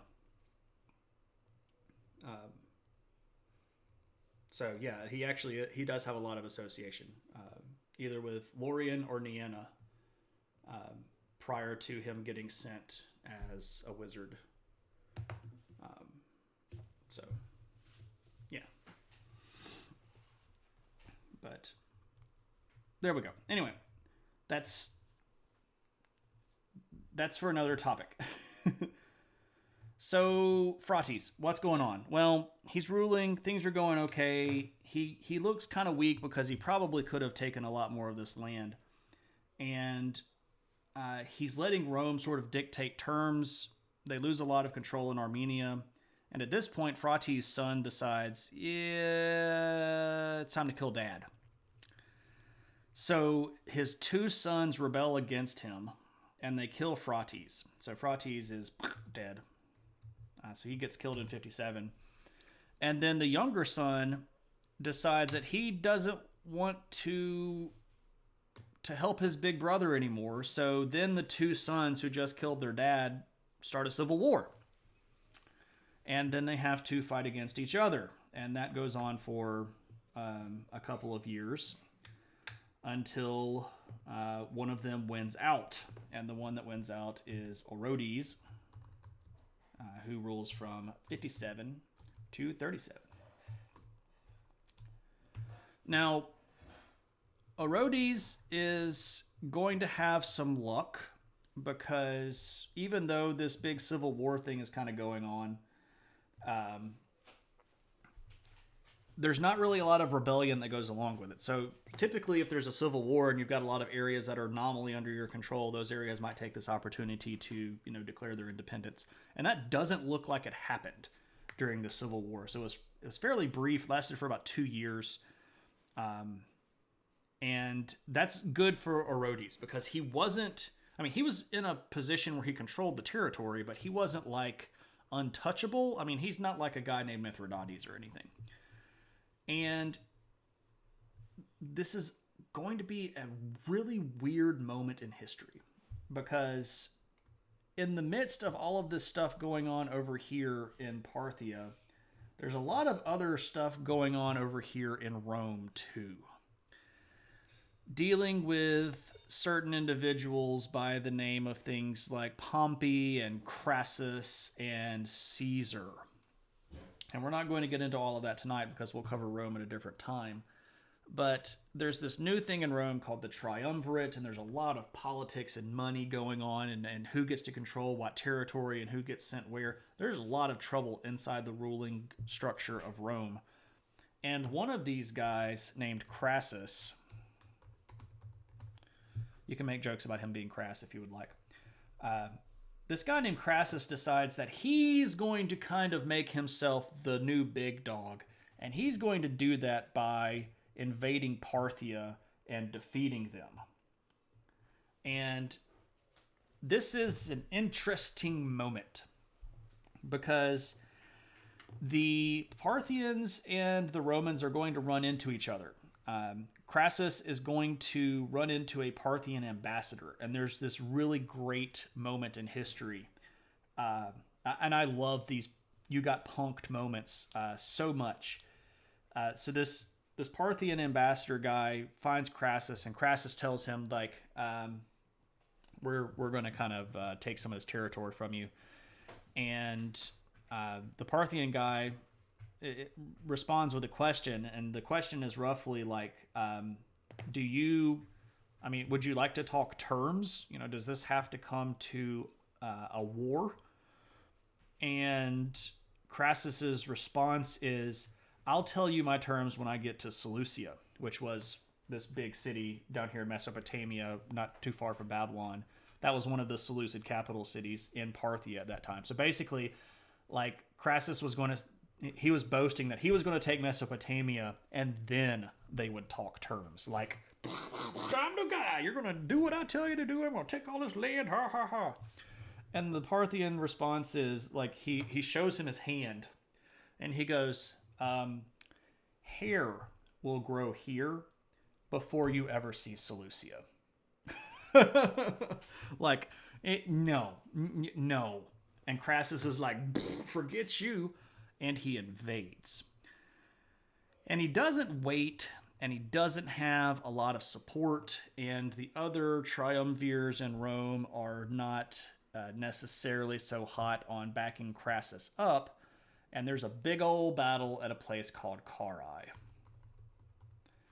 And this is in 53 BC, and Crassus's army is obliterated. The Parthians don't just kill them and win the battle. All right, take it easy, Magus. Welcome in. And don't worry about the hot takes. I love that stuff. Big girls don't Carrhae. Exactly. That would have been a good title. I still like mine, though. I still like this one. Hey, you Moose. What's up, man? Welcome.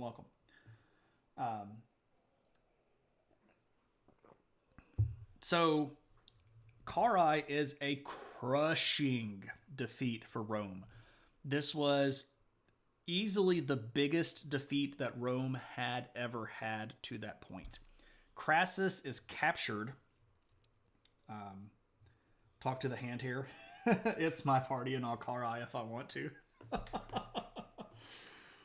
Well, the Romans were crying. And Crassus, oh man, he has an unfortunate death. And George R.R. Martin stole this.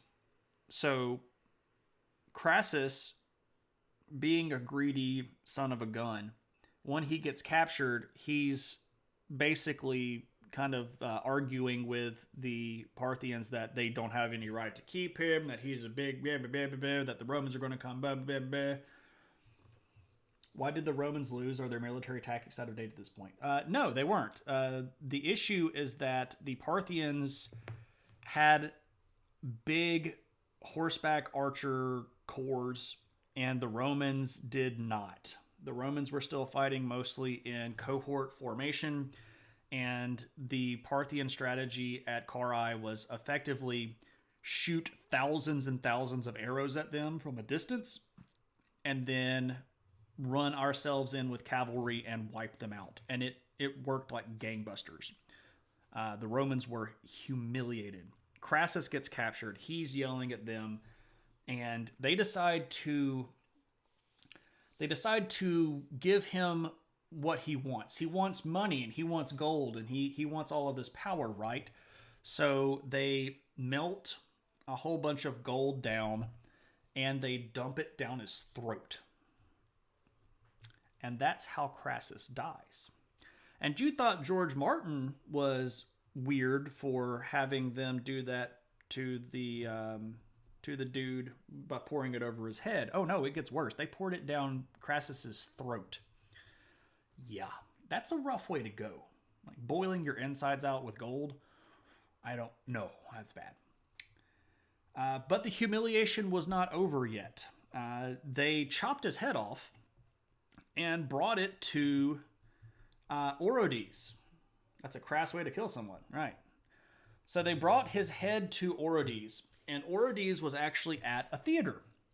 And the particular play that was going on had a role where someone lost their head. So Orodes is like, oh, you should just use this. And so Crassus's head gets used as a prop in a play for Orodes and the court of the Parthians. This is humiliating for the Romans. And they everybody knows this. We actually read about all of this horrible stuff that happened from Roman sources. The Romans are telling about how badly Crassus got wiped off the map. It's crazy. How crass, indeed. So that's a good place to end. Parthia is on a high note, and the Romans are on kind of a low note. And I think that's a good spot. And that's actually where I had planned on ending, because it's a good place to pause. Because things don't end up the way that they started. And we'll just leave it at that, right? Ending just as I show up. Tuna, I saw you coming. And I was like, God, I got to do something to get out of here. Ending while we're ahead. What's in the news? I don't know what's in the news. Oh, the Myanmar coup. I do know about that. That's one thing that I have kept up with. Ahead and a play tonight. Okay, so here's the deal. Let's go to Myanmar. Myanmar. Also called Burma. Oh, that's cool. Oh, so many good puns. I'm loving this. Myanmar. Let me throw up the borders. Capital, Naypyidaw. Where's the... There we go. Borders. All right. North. All right, so this guy right here... Oh, no, I'm doing that thing again where...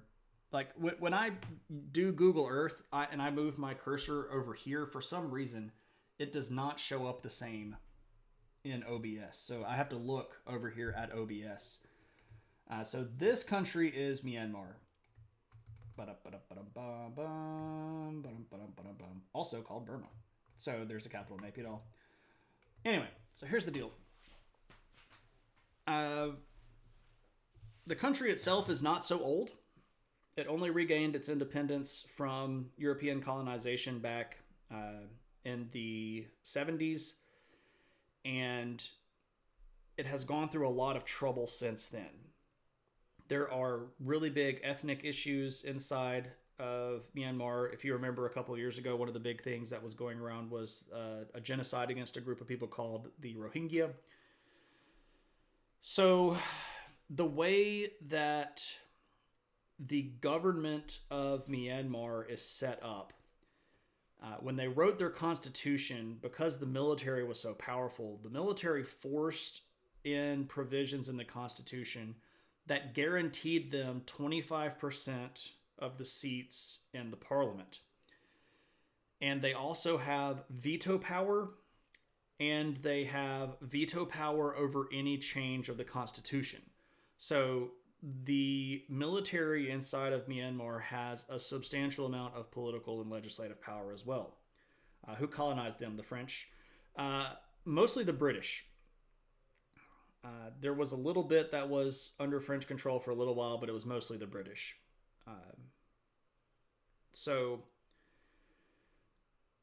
the government is still very military leaning. The generals that run the military are still very big public figures. And for quite a long time, there were effectively no real free elections. Now, under President Obama, Obama had a very different approach to Southeast Asia. One of the things that he was trying to do was to get a lot of these countries more involved in globalization, and then he was trying to use globalization as a lever to kind of get some of these countries to modernize and get rid of some of these crazy rules, like letting your military have veto power over any legislation that comes through. Veto power over the Constitution, you wouldn't reject that. So if they want to change the Constitution and the legislation tries to change the Constitution, the military can veto any change that, like, if the legislation said we want to get rid of the requirement that 25% of our legislative branch is made up of military officials, we can get rid of that. Not only does the military have that particular branch, or that 25% cut out, there's also a political party which is effectively the political wing of the military.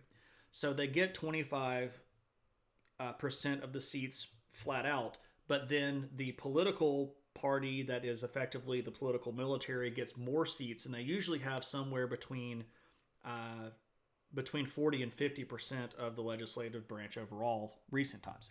Now, in 2015, there was a lot of attention on Myanmar because through some international efforts and a lot of external pressure, the government of Myanmar had actually agreed to allow open elections.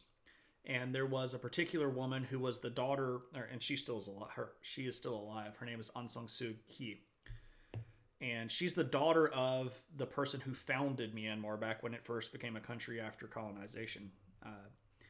And she had been a very outspoken democratic supporter. She wanted true democracy in the country, and she had been under house arrest for about a decade.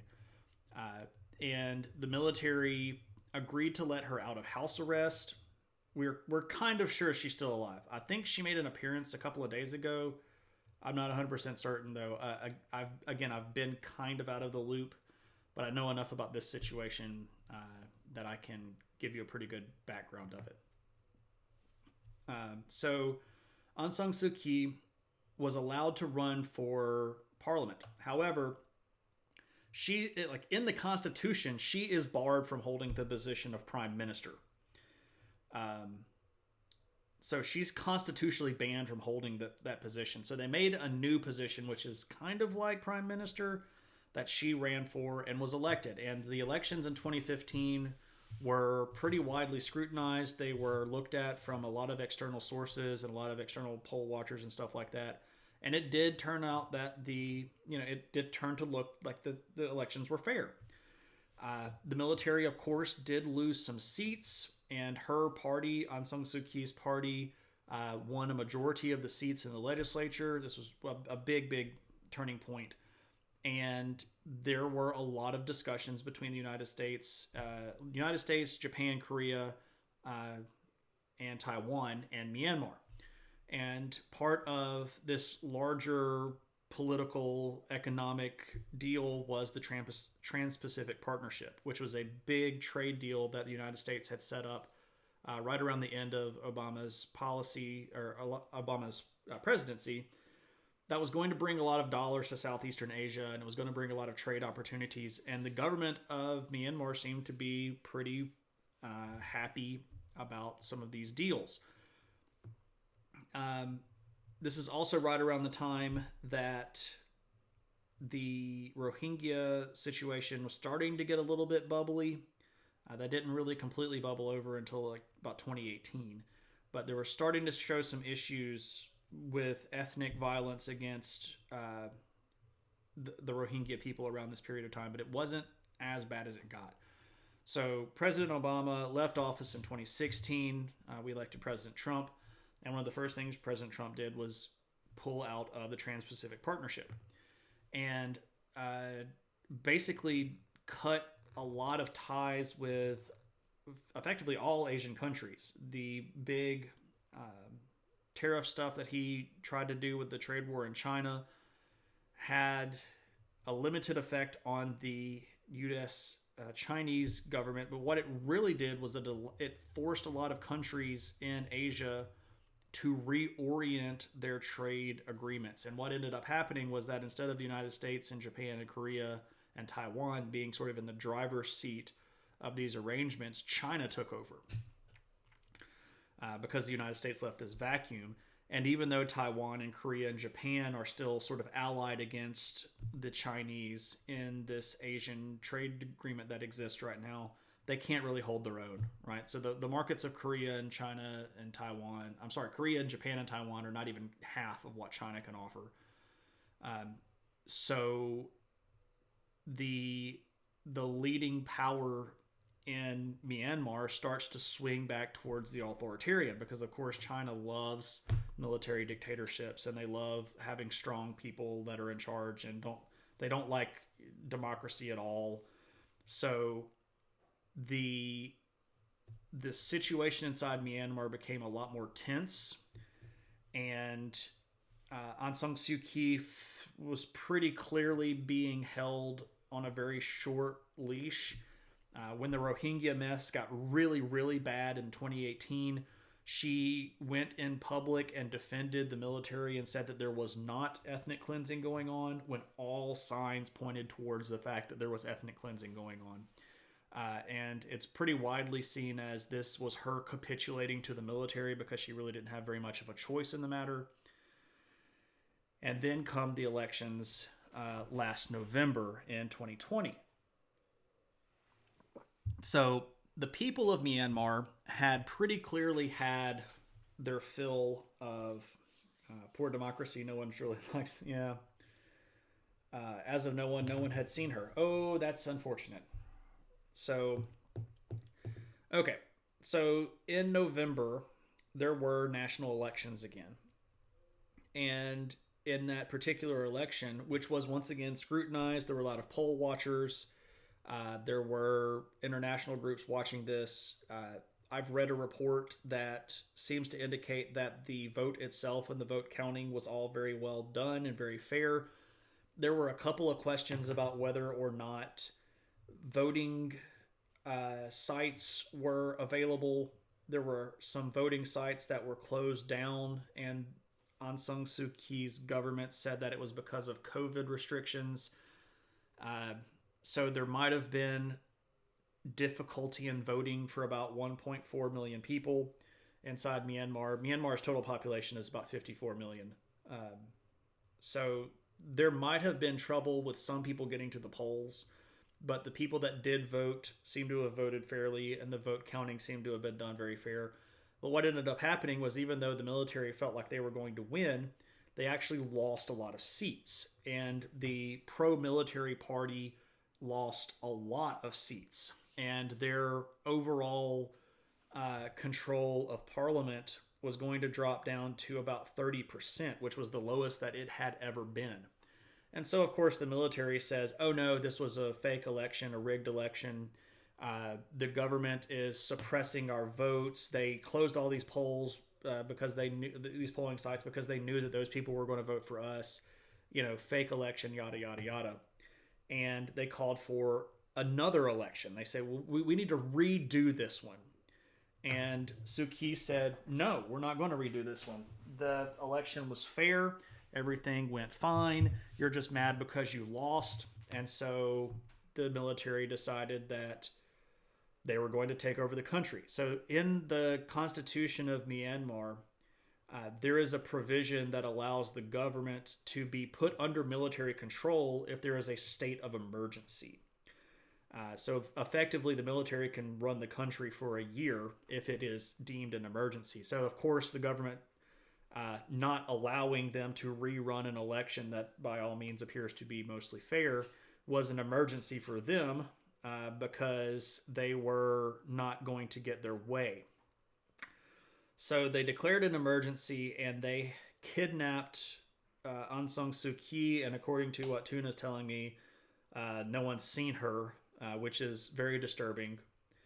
And the government of the United States, last I had seen, was trying to decide whether or not they were actually going to label this a military coup. I don't know if any decisions have been made on that. Maybe some of you all might know more. I have not had more than about 20 minutes to check the news today. So that's what's going on with Myanmar. The government is effectively shut down. The military is in control of the country. They've declared martial law. and they have political power for the next 360 something days. So I was really worried when What's in the News popped up because I was like, oh man, I haven't seen the news. So I'm glad that was something that I could speak to. I try my best to keep up with global politics. It's kind of a tough thing sometimes because there are a lot of countries out there. Right? Okay, anything else? Anybody want to redeem any channel points or ask any questions, or anybody have any topics of chat that you'd like to bring up prior to us moseying on down the way? Fake news. Opinion hat. Oh, fun times. Here we go. Let me call the puppy, and then we'll do an opinion hat. Let me call the Kaylee Poo.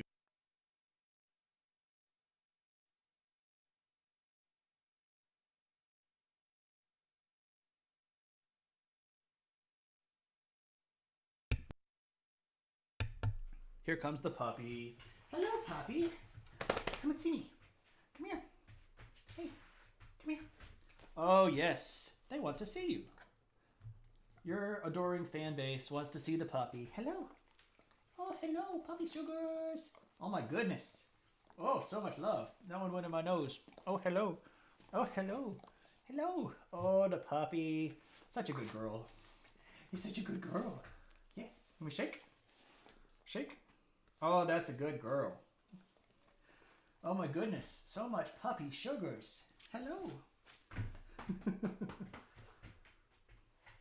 You gonna sit? You gonna sit over here by me? Oh, yes, there's the puppy.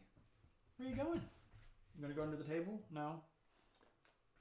Hello. You wanna come back up here and see me again? Now you're gonna stretch. Big puppy stretch. Do the front legs now. Oh, yes. Gotta stretch. Waggles. Little waggly butt. Oh, my goodness.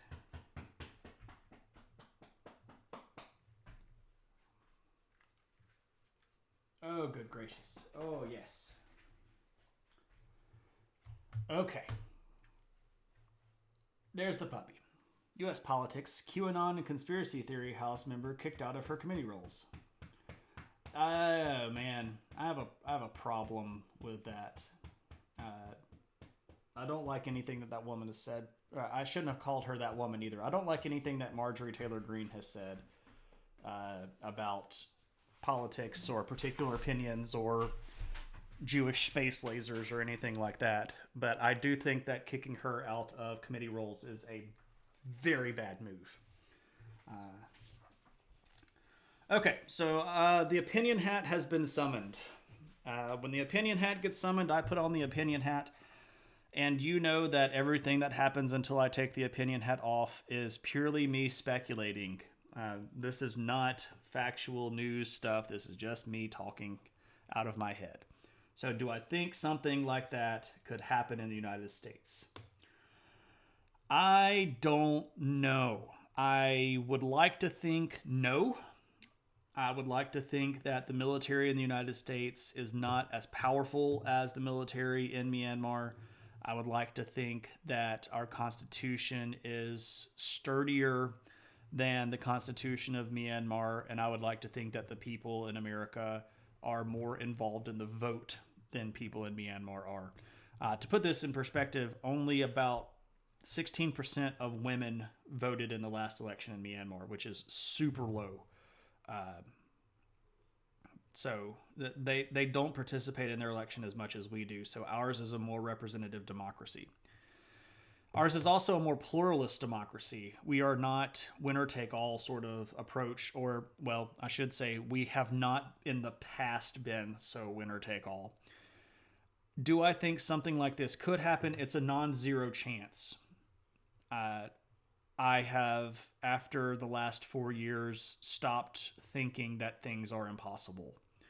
Does that mean I think that the world is going to be peachy keen and everything is fine. Absolutely not. I still honestly think that we are in the beginnings of what could be a very asynchronous civil war. And I know that sounds alarmist, but I'm not basing that off of nothing. I think that if a certain political leader got on the news and said, let's go kill them all, there would be people die about it. People have already died for this silliness that happened around the last election. And I don't think that whole thing is gone just because certain individuals can't tweet anymore.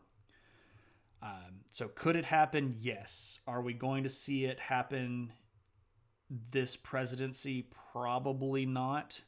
Are we going to see it happen in my lifetime? I would not want to bet on that.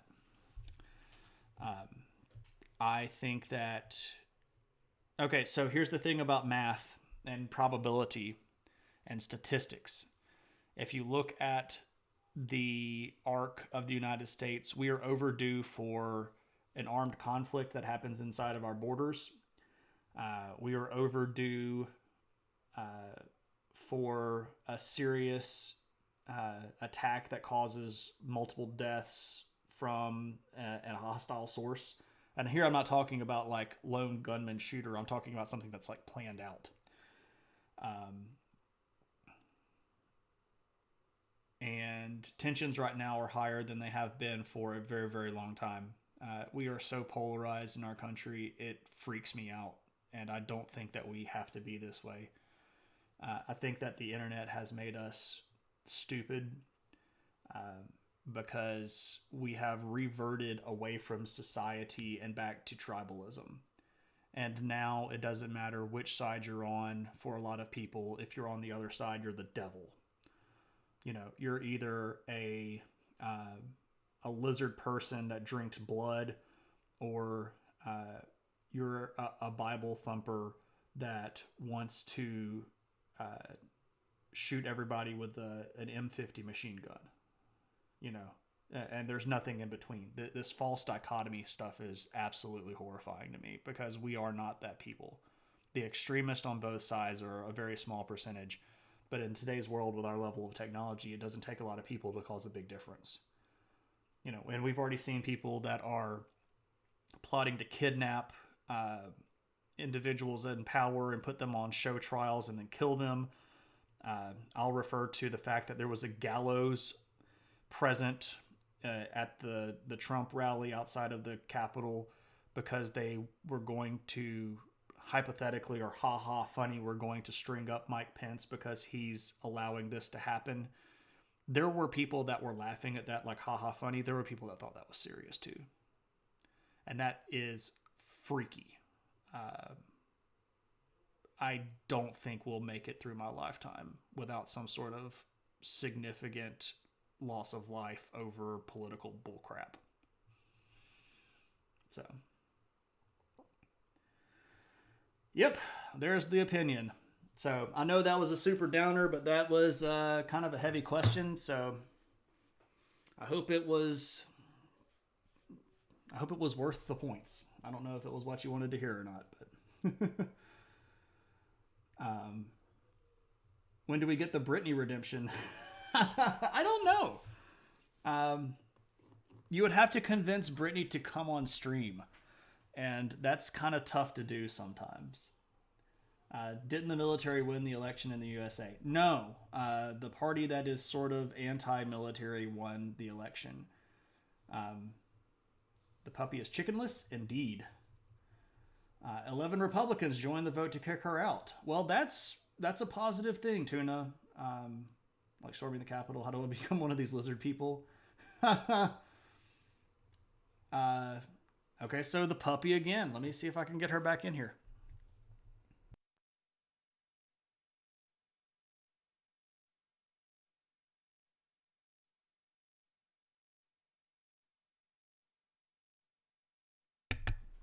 Oh, she's coming back. Hello, come and see me again. Come on. Come on. Oh, you gotta stretch. Oh, yes, come on. Come here. Hey. Come here. Hey, stop itching. Come here. Kitty. Come on. There we go. There's the puppy again. Say hey to Arcadian. Look right here. Look right here. Say hello. I'll lick my hand. There's nothing on it. There's nothing on it. Oh, such a big baby. You are such a big baby. Big furry baby.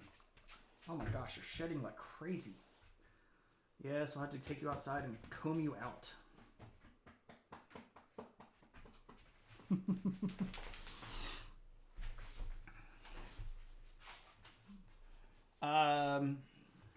We need to switch the order of those two things. What two things, Vern? You're bribing her with cheese.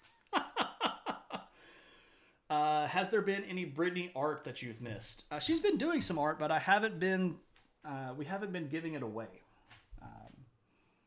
Yeah, the puppy is a big furry mess.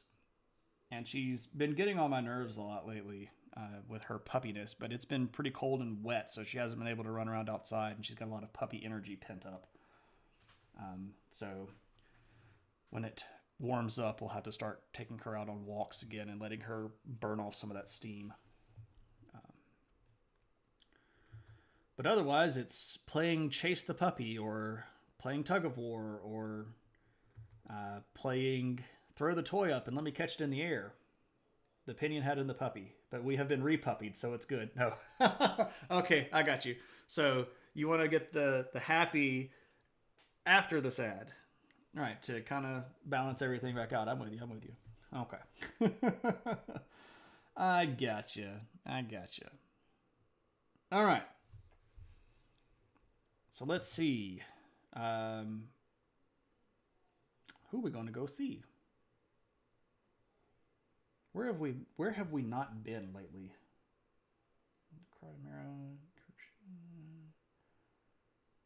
We rated Daniel a couple of days, or a couple of weeks. Was it last week that we rated Daniel? Yeah, I think it was last week.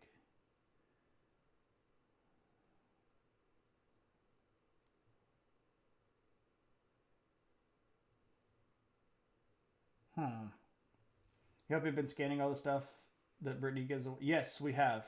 Oh, to make a sketchbook. Oh, that's an interesting idea. I've not thought about. The stuff that she's been doing hasn't been art related. She's been doing some landscape stuff. She did some one piece that sort of looks like it's maybe Princess Mononoke inspired. And then she did one piece that's kind of inspired by Dune. It's been good stuff. I should post some of it to her Instagram. I post more to Brittany's Instagram than she does. Okay, let's go see Kirk Shannon. We have not rated Kirk Shannon in quite some time, so I think we're going to go see Kirk. Kirk Shannon. Even if it's just a digital sketchbook, so there's not a financial investment to print anything. Potential. Oh, Kirk Shannon is rating somebody, so we won't go see Kirk Shannon. Okay. Well, do. Good night and thanks for all the fish. All right, Tuna. Yeah, we're about to hit this raid. Let's go raid Crush. How about that? Crush builds. Yeah. The Myanmar overview was great. Cool beans. Much appreciated. I'm glad that you all got something out of that. All right. He who raids the raiders. Yeah, I planned that at an inopportune time. It would have been crazy if we had hit them raiding like almost like the same moment that they were raiding somebody else, and like double the raid. All right, so we're going to go raid Crush. Crush builds, friend of the channel, cool guy, doing art stuff. Let's see what he's doing. He is working on designing his brand. We'll just go see him anyway. I don't know if this is particularly something that he is going to be on for a bit, but we'll go see. All right, so I'm going to hit the button here. We're going to go raid Crush builds. Our battle cry is adventure. And if you have the adventure hats, you can throw those into the chat and make some Hattie Rain looking stuff. Otherwise, our next scheduled stream is next Thursday. We'll be talking about Rome. But I do want to remind everybody, that this coming Sunday, I will be on the Art Condition podcast with Joby and Moose. If you're not already following Joby, you should go do that so that you can check that out. That is at 2 p.m. or 1400 Pacific Standard Time. So make sure that you go check that out. We're going to be talking about history as a source for inspiration for art, and how history has inspired different types of art and different genres of art. So it's going to be a good time. I'm going to have a blast. So come check it out, and I will see you all around the bend. So you'll have a good one. Take it easy.